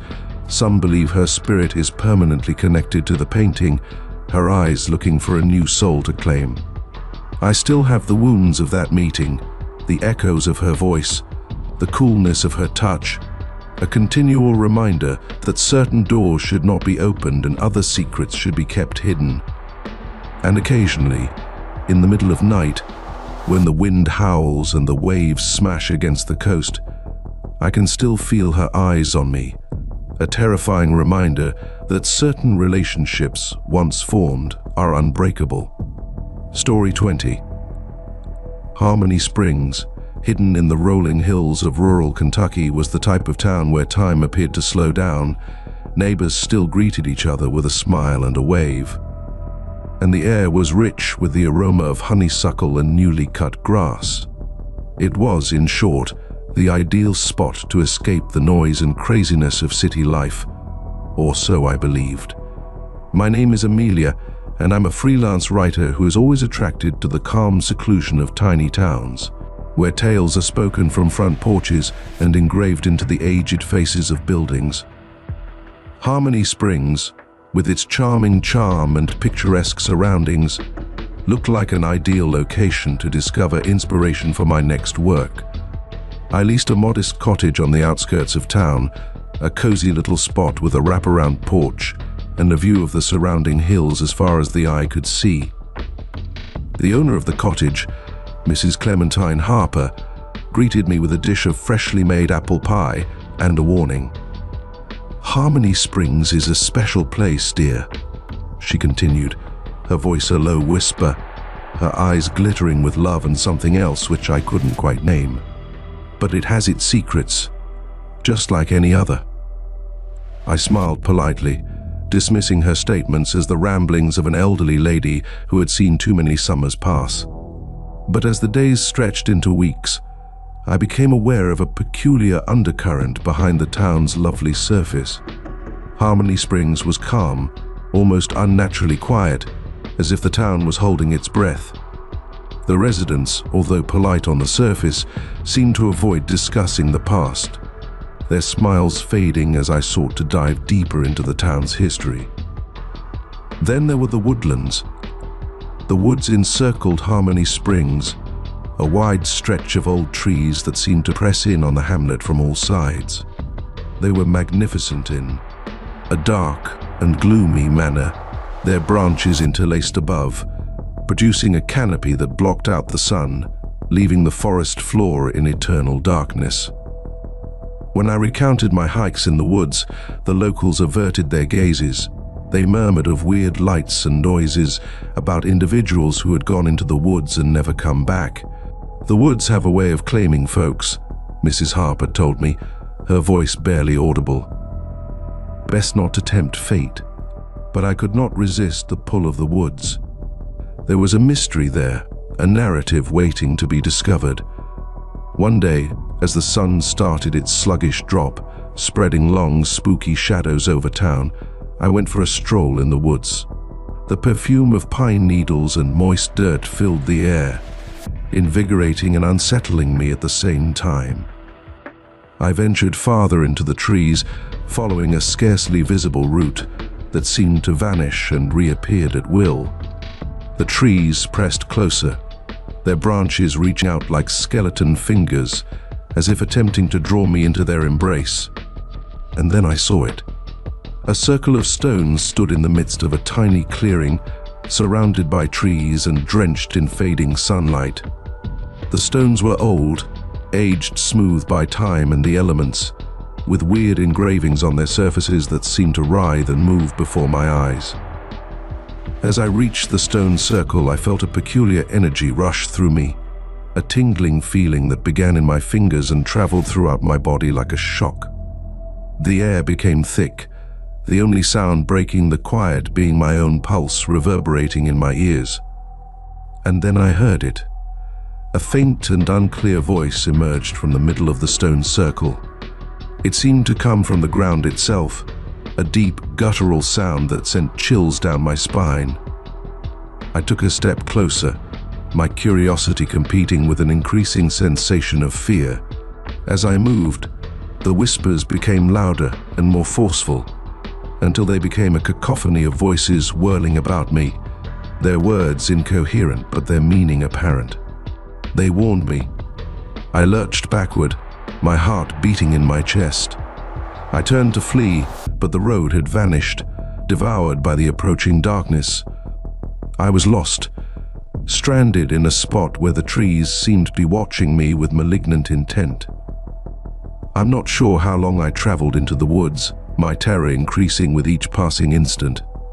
The murmurs followed me, their voices becoming louder and more forceful, till I feared I was going insane. And just when I thought all hope was gone, I saw a flickering light through the woods. I lurched towards it, my legs sluggish from tiredness and terror. As I approached, I noticed it was a light held aloft by a man standing on the edge of the woods. It was Mrs. Harper. "You shouldn't be out here, child," she remarked, her voice unusually powerful for her age. "The woods don't take kindly to strangers." She guided me back to the trail, her candle a beacon of hope in the looming darkness. As we went, I told her about the stone circle, the whispering, and the peculiar energy I had experienced. She listened carefully, her face somber, her eyes filled with knowledge that seemed old and timeless. "The heart of Harmony Springs is hollow," she continued, her voice barely audible. "It has been this way for as long as anybody can remember. There are ancient things in these forests that should not be disturbed." She halted, her eyes focused on mine. "You have a gift, child," she remarked, her tone softening. "You can hear them, right?" he whispers. I nodded, my heart beating against my chest. "Be careful," she cautioned. "Whispers may be enticing. They may entice you and make you feel you're a part of something larger than yourself. But they are harmful, youngster. They'll drain you and leave you empty, exactly like the town's heart." She guided me back to the edge of the woods, her light throwing long, creepy shadows that flickered and flowed about us. "Don't go back there, child," she said, her voice harsh. "Some stories are best left untold." I heeded her warning. I never returned to the woods, but the whispers haunted my nightmares, reminding me of the evil that lay under Harmony Springs' surface, a darkness that I knew, with chilling certainty, was waiting for me to let down my guard, ready to take me as its own. Story 21. Willow Creek was a tranquil little hamlet set in the foothills of the Appalachian Mountains, where time seemed to slow down and people lingered on their porches in the evenings, drinking sweet tea and telling tales handed down through generations.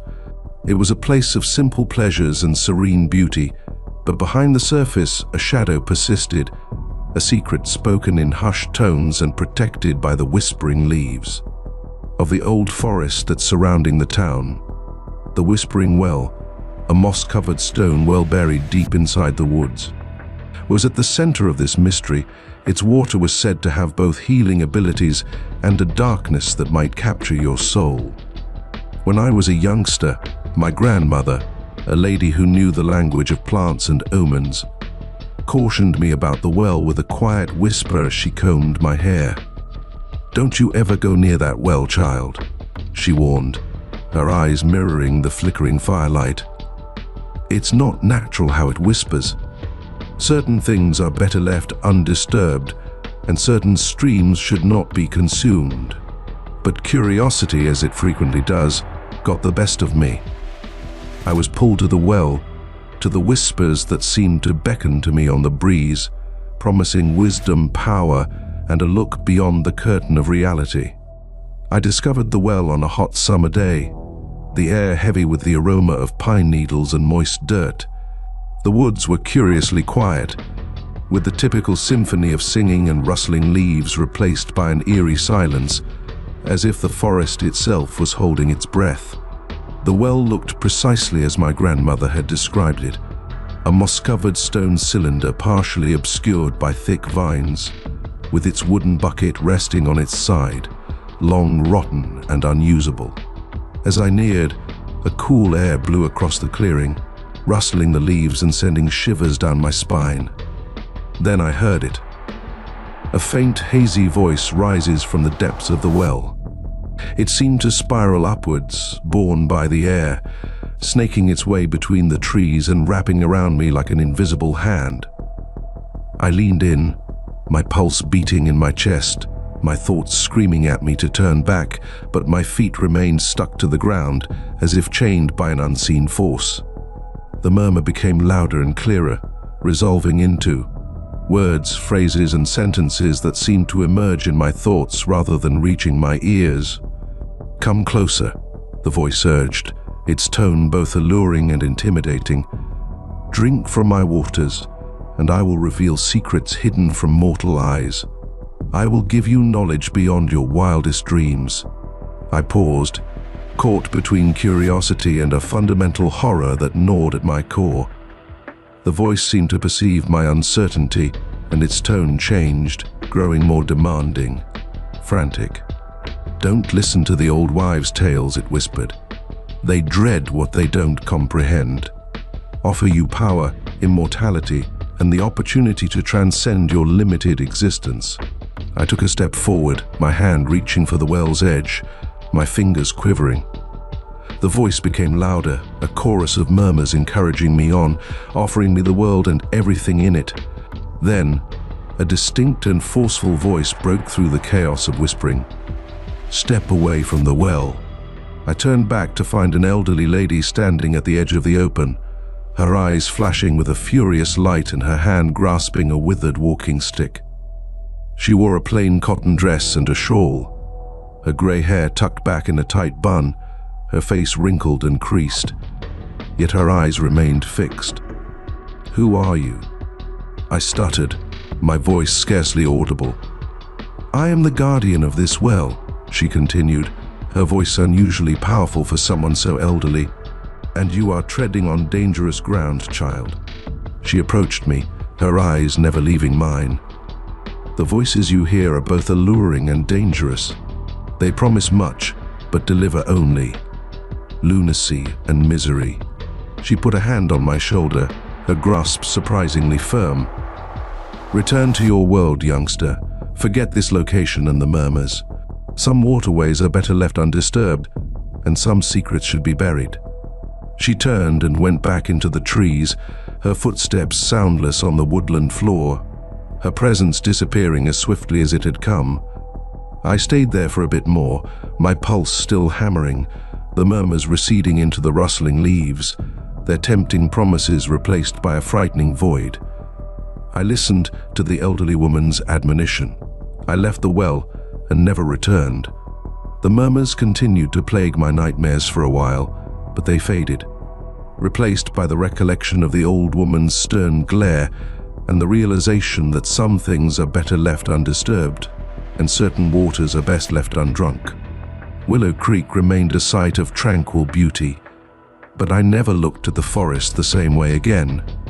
I was aware that behind the surface a shadow persisted, a secret guarded by the rustling leaves and the whispering of the well, a continual reminder that some doors are better kept shut, some secrets best left unanswered. Story 22.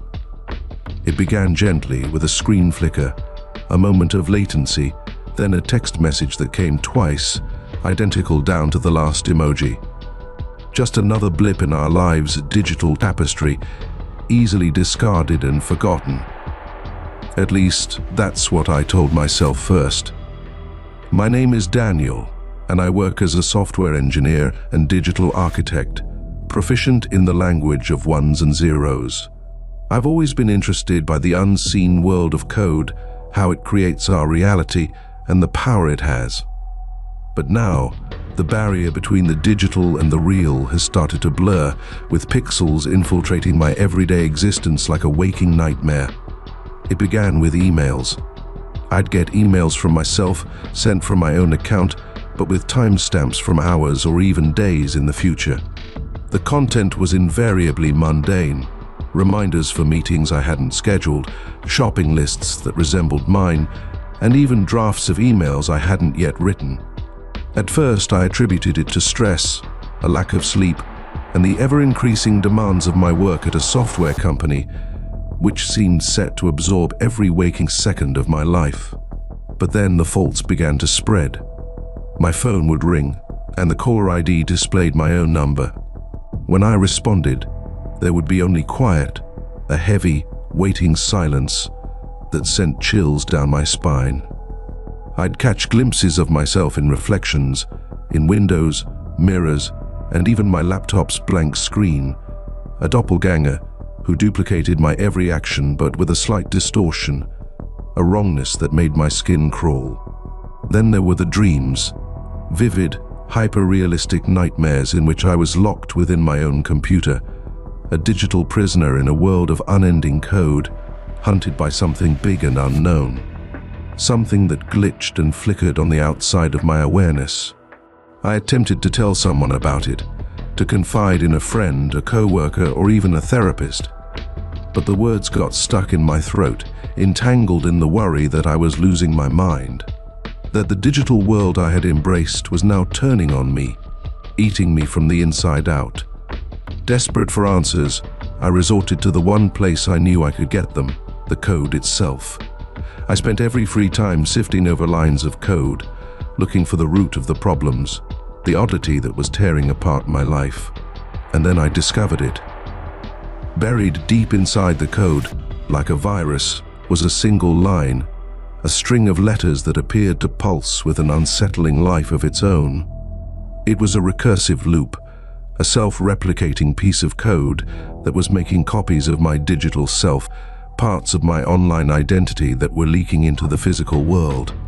I attempted to remove the code, quarantine it, and terminate the connection. Unfortunately, it was too late. The fault had spread across the digital environment like a virus, multiplying itself with each keyboard, click, and swipe.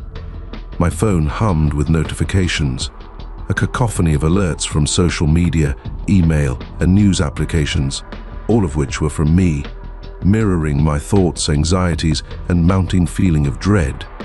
I gazed around my apartment, its familiar walls closing in on me, the digital clutter of my life, the computers, tablets, and cell phones, blazing with an unsettling light, their displays filled with reflections of myself, each one slightly warped, a little more incorrect than the previous.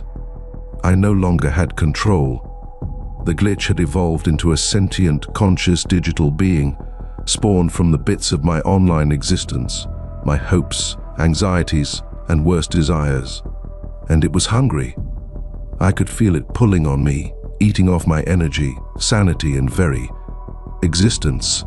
I staggered back and reached for the door, but it was too late. The room was whirling, the digital and physical combining into a dizzying swirl of light and music. And suddenly, everything went dark. I awoke in a hospital bed, the antiseptic white walls starkly contrasted with the digital nightmare I had just fled.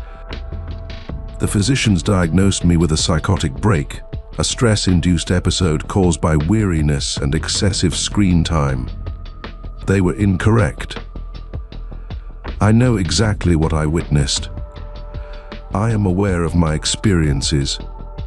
The bug is still active, lurking in the digital shadows, waiting for its next victim.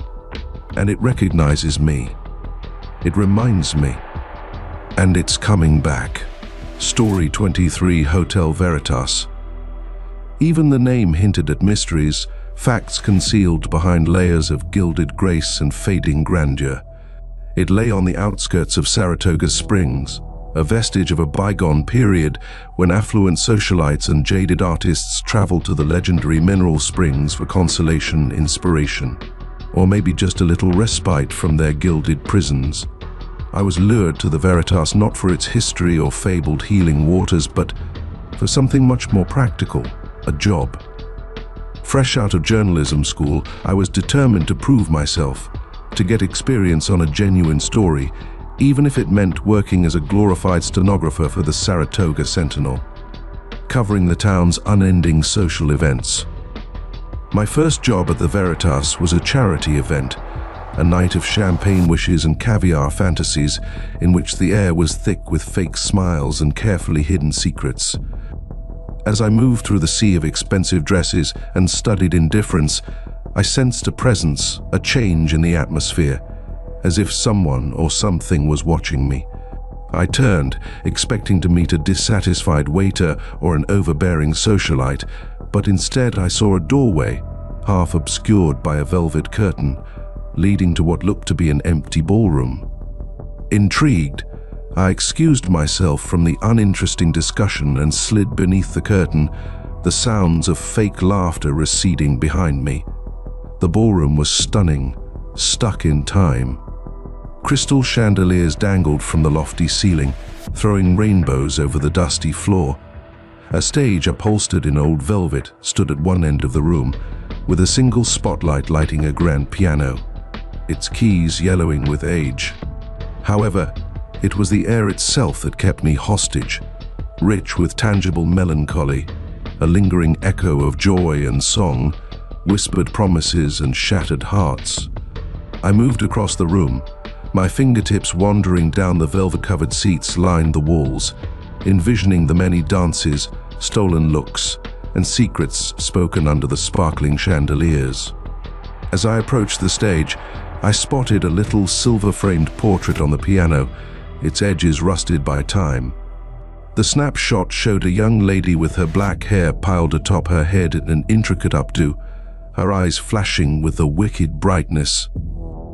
She wore a dazzling gown and rested her hand on the shoulder of a young guy, his face veiled by shadow, but his stance exuded casual confidence.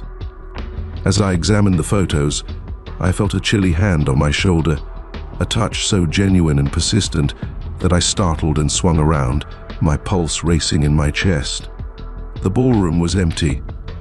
I attempted to dismiss the touch as a figment of my mind, the result of the room's stifling atmosphere and my own hyperactive imagination. But as I proceeded to wander the ballroom, the sense of being watched became stronger, the air becoming thick and the quiet shattered by the tiniest of noises, the rustling of silk, the whisper of footfall, the echo of laughter that seemed to come from nowhere and everywhere at once. The hotel's aged concierge, a guy who talked quietly and moved with the steady elegance of a seasoned dancer, informed me that the ballroom had been locked off decades before due to a devastating fire. He stated that the fire killed a young socialite, a well-known beauty who was betrothed to a rich businessman. Her fiancé, saddened by her death, shut the ballroom, turned off the music, and kept her memory in a scene of fading grandeur.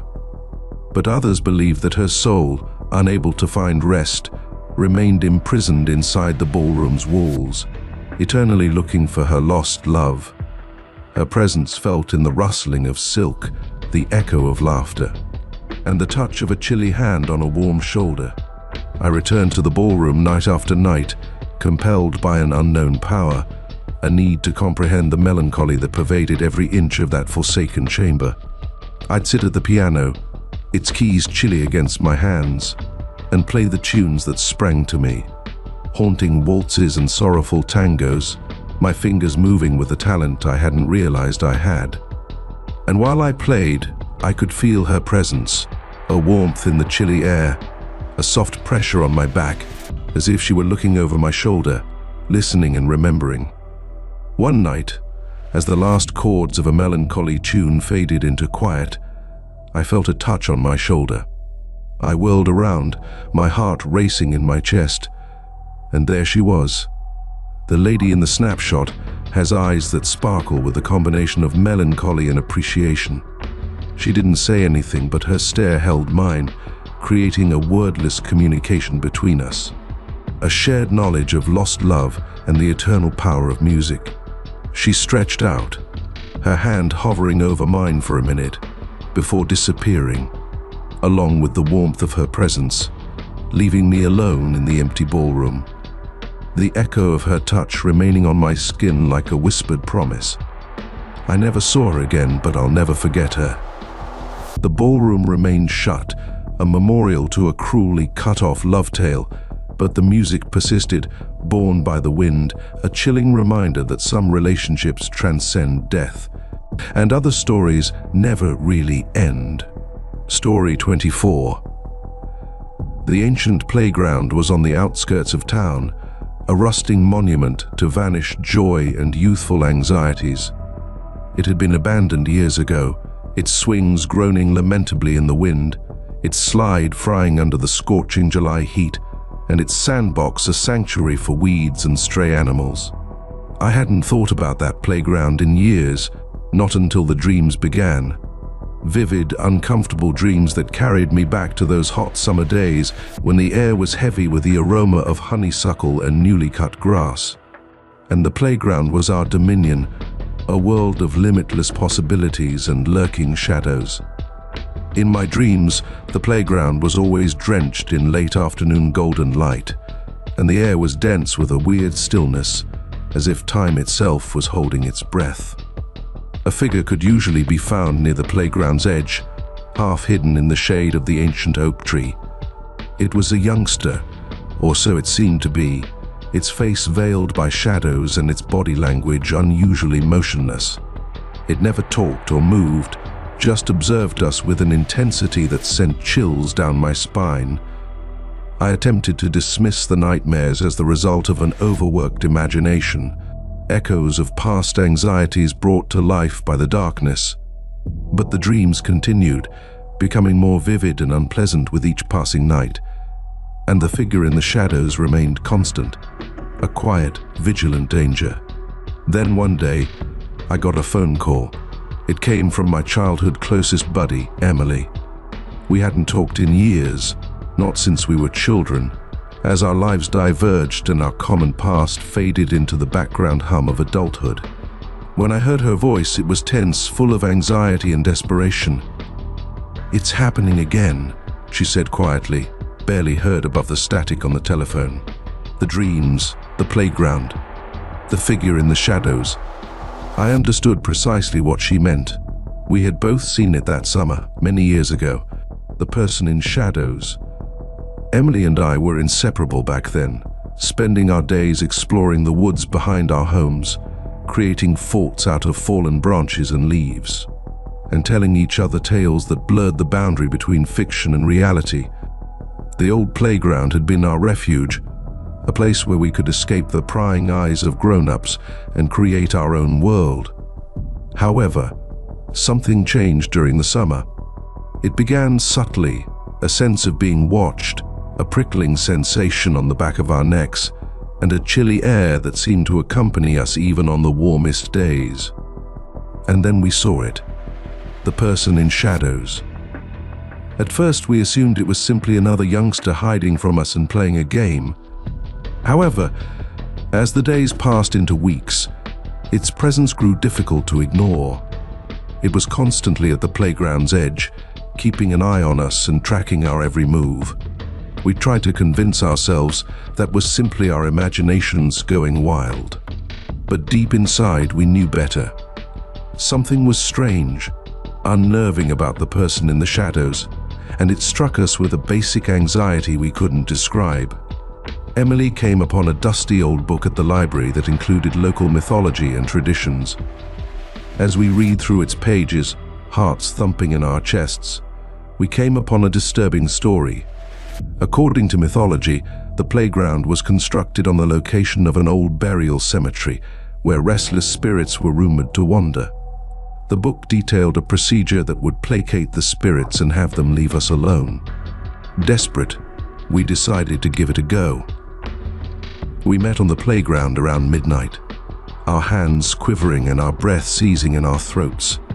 We followed the book's directions, reciting the lyrics quietly, our voices barely heard over the sound of our own heartbeats. And then we ran. We didn't glance back and kept running till we arrived at Emily's home, our lungs burning and our legs throbbing. We never discussed the ceremony again, until Emily called all those years later. Now the dreams were back, and we both understood what they meant.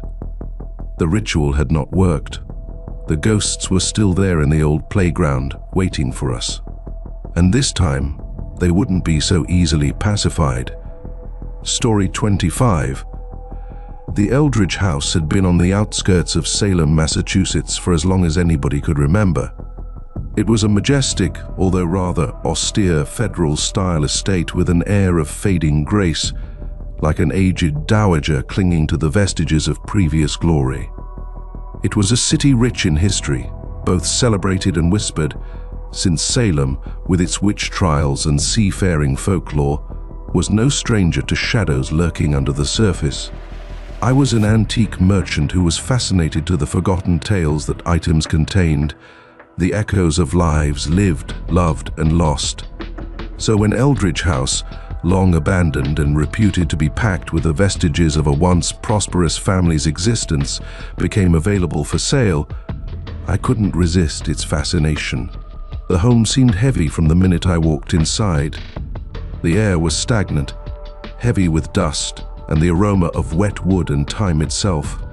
Sunlight struggled to penetrate the thick curtains that hid the windows, leaving the huge halls in constant shadow. Despite the degradation, I felt a possibility for beauty, tales waiting to be discovered. I spent weeks methodically documenting the house's contents, revealing hidden riches behind layers of dust and neglect. But it was in the attic, hidden away in a cobweb-draped nook, that I discovered it, the artwork that would fascinate and terrify me. It was a mirror, with an elegant gilded frame that had darkened with age and silvering on the surface that was mottled and cloudy, obscuring the reflection. Despite its deteriorated condition, it radiated an obvious presence, as if someone was watching from inside. I gently carried the mirror into my vehicle, its weight unnerving, as if it were fighting my efforts to transport it. Back at my business, I began about repairing it, meticulously washing the frame and removing the layers of filth that had disguised its brilliance. As the mirror gradually showed itself, so did its weirdness. The reflection it projected was slightly distorted, as if the glass was living and breathing. The eyes of those mirrored in its depths seemed to have a knowing glimmer, a flicker of something ancient and disturbing. Customers, who were generally attracted to the shop's unique array of antiques, appeared strangely turned off by the mirror. They'd stop, their eyes attracted to the surface, then immediately glance away, a shudder going down their spines. Some reported feeling dizzy and nauseated, as if the mirror was sucking their vitality. However, I felt myself pulled to it, forced to stand before it and lose myself in its twisted image. I told myself it was the antique merchant in me, captivated by the artistry and history inherent in its very existence. But deep down, I felt there was something more, something uncomfortable, like the draw of a forbidden river.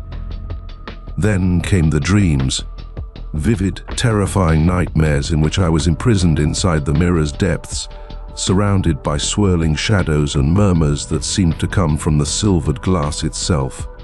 Faces, both ugly and beautiful, would emerge from the darkness, their eyes glowing with an unearthly light, and their voices a chorus of cries and threats.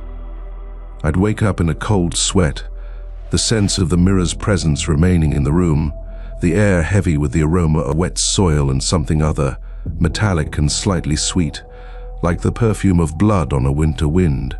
One night, I awoke to the sound of my name being murmured, the voice chillingly familiar yet completely foreign. I sat up in bed, my heart racing in my chest, and the hairs on the back of my neck standing on edge. A mirror. I got out of bed and walked down to the store, my bare feet quiet on the chilly wooden flooring. The only light came from the street lamp outside, which formed long, twisted shadows that danced over the walls. Then I saw it. The mirror's surface was shining with an unearthly light, and faces from my visions swirled inside it. A person stood before it, with her back to me. She was tall and slim, with long black hair flowing down her back like a velvet waterfall. She wore a beautiful flowing gown with fabric that shimmered in the faint light. As I watched, she lifted her hand, softly caressing the mirror's surface, creating a path of ice that rapidly melted away. I took a step forward, my words sticking in my throat. "Who are you?" I murmured the phrase, which hung in the air between us. The person turned, and my blood ran cold. That was me. Or more accurately, a warped, corrupted mirror of myself, her eyes glowing with an unearthly light and her lips curving into a sadistic grin. "We are one," she said softly, her voice a frightening echo of mine. "And soon, you will be mine forever." I staggered back and reached for the light switch, but it was too late. The mirror's brightness brightened, enveloping the room in a brilliant white flash. When I regained consciousness, the store was deserted. The mirror was gone. I never saw it again, yet I never fully escaped its clutches. The nightmares persisted, and the whispers followed me, a continual reminder of the evil that hid beyond the surface of things, the hunger that lived inside the old mirror at Eldridge House. And occasionally, in the dead of night, when the world is silent and the shadows lengthen, I get a glimpse of my reflection, a spark of something old and terrible in my eyes, a terrifying reminder that certain relationships, once formed, can never be destroyed.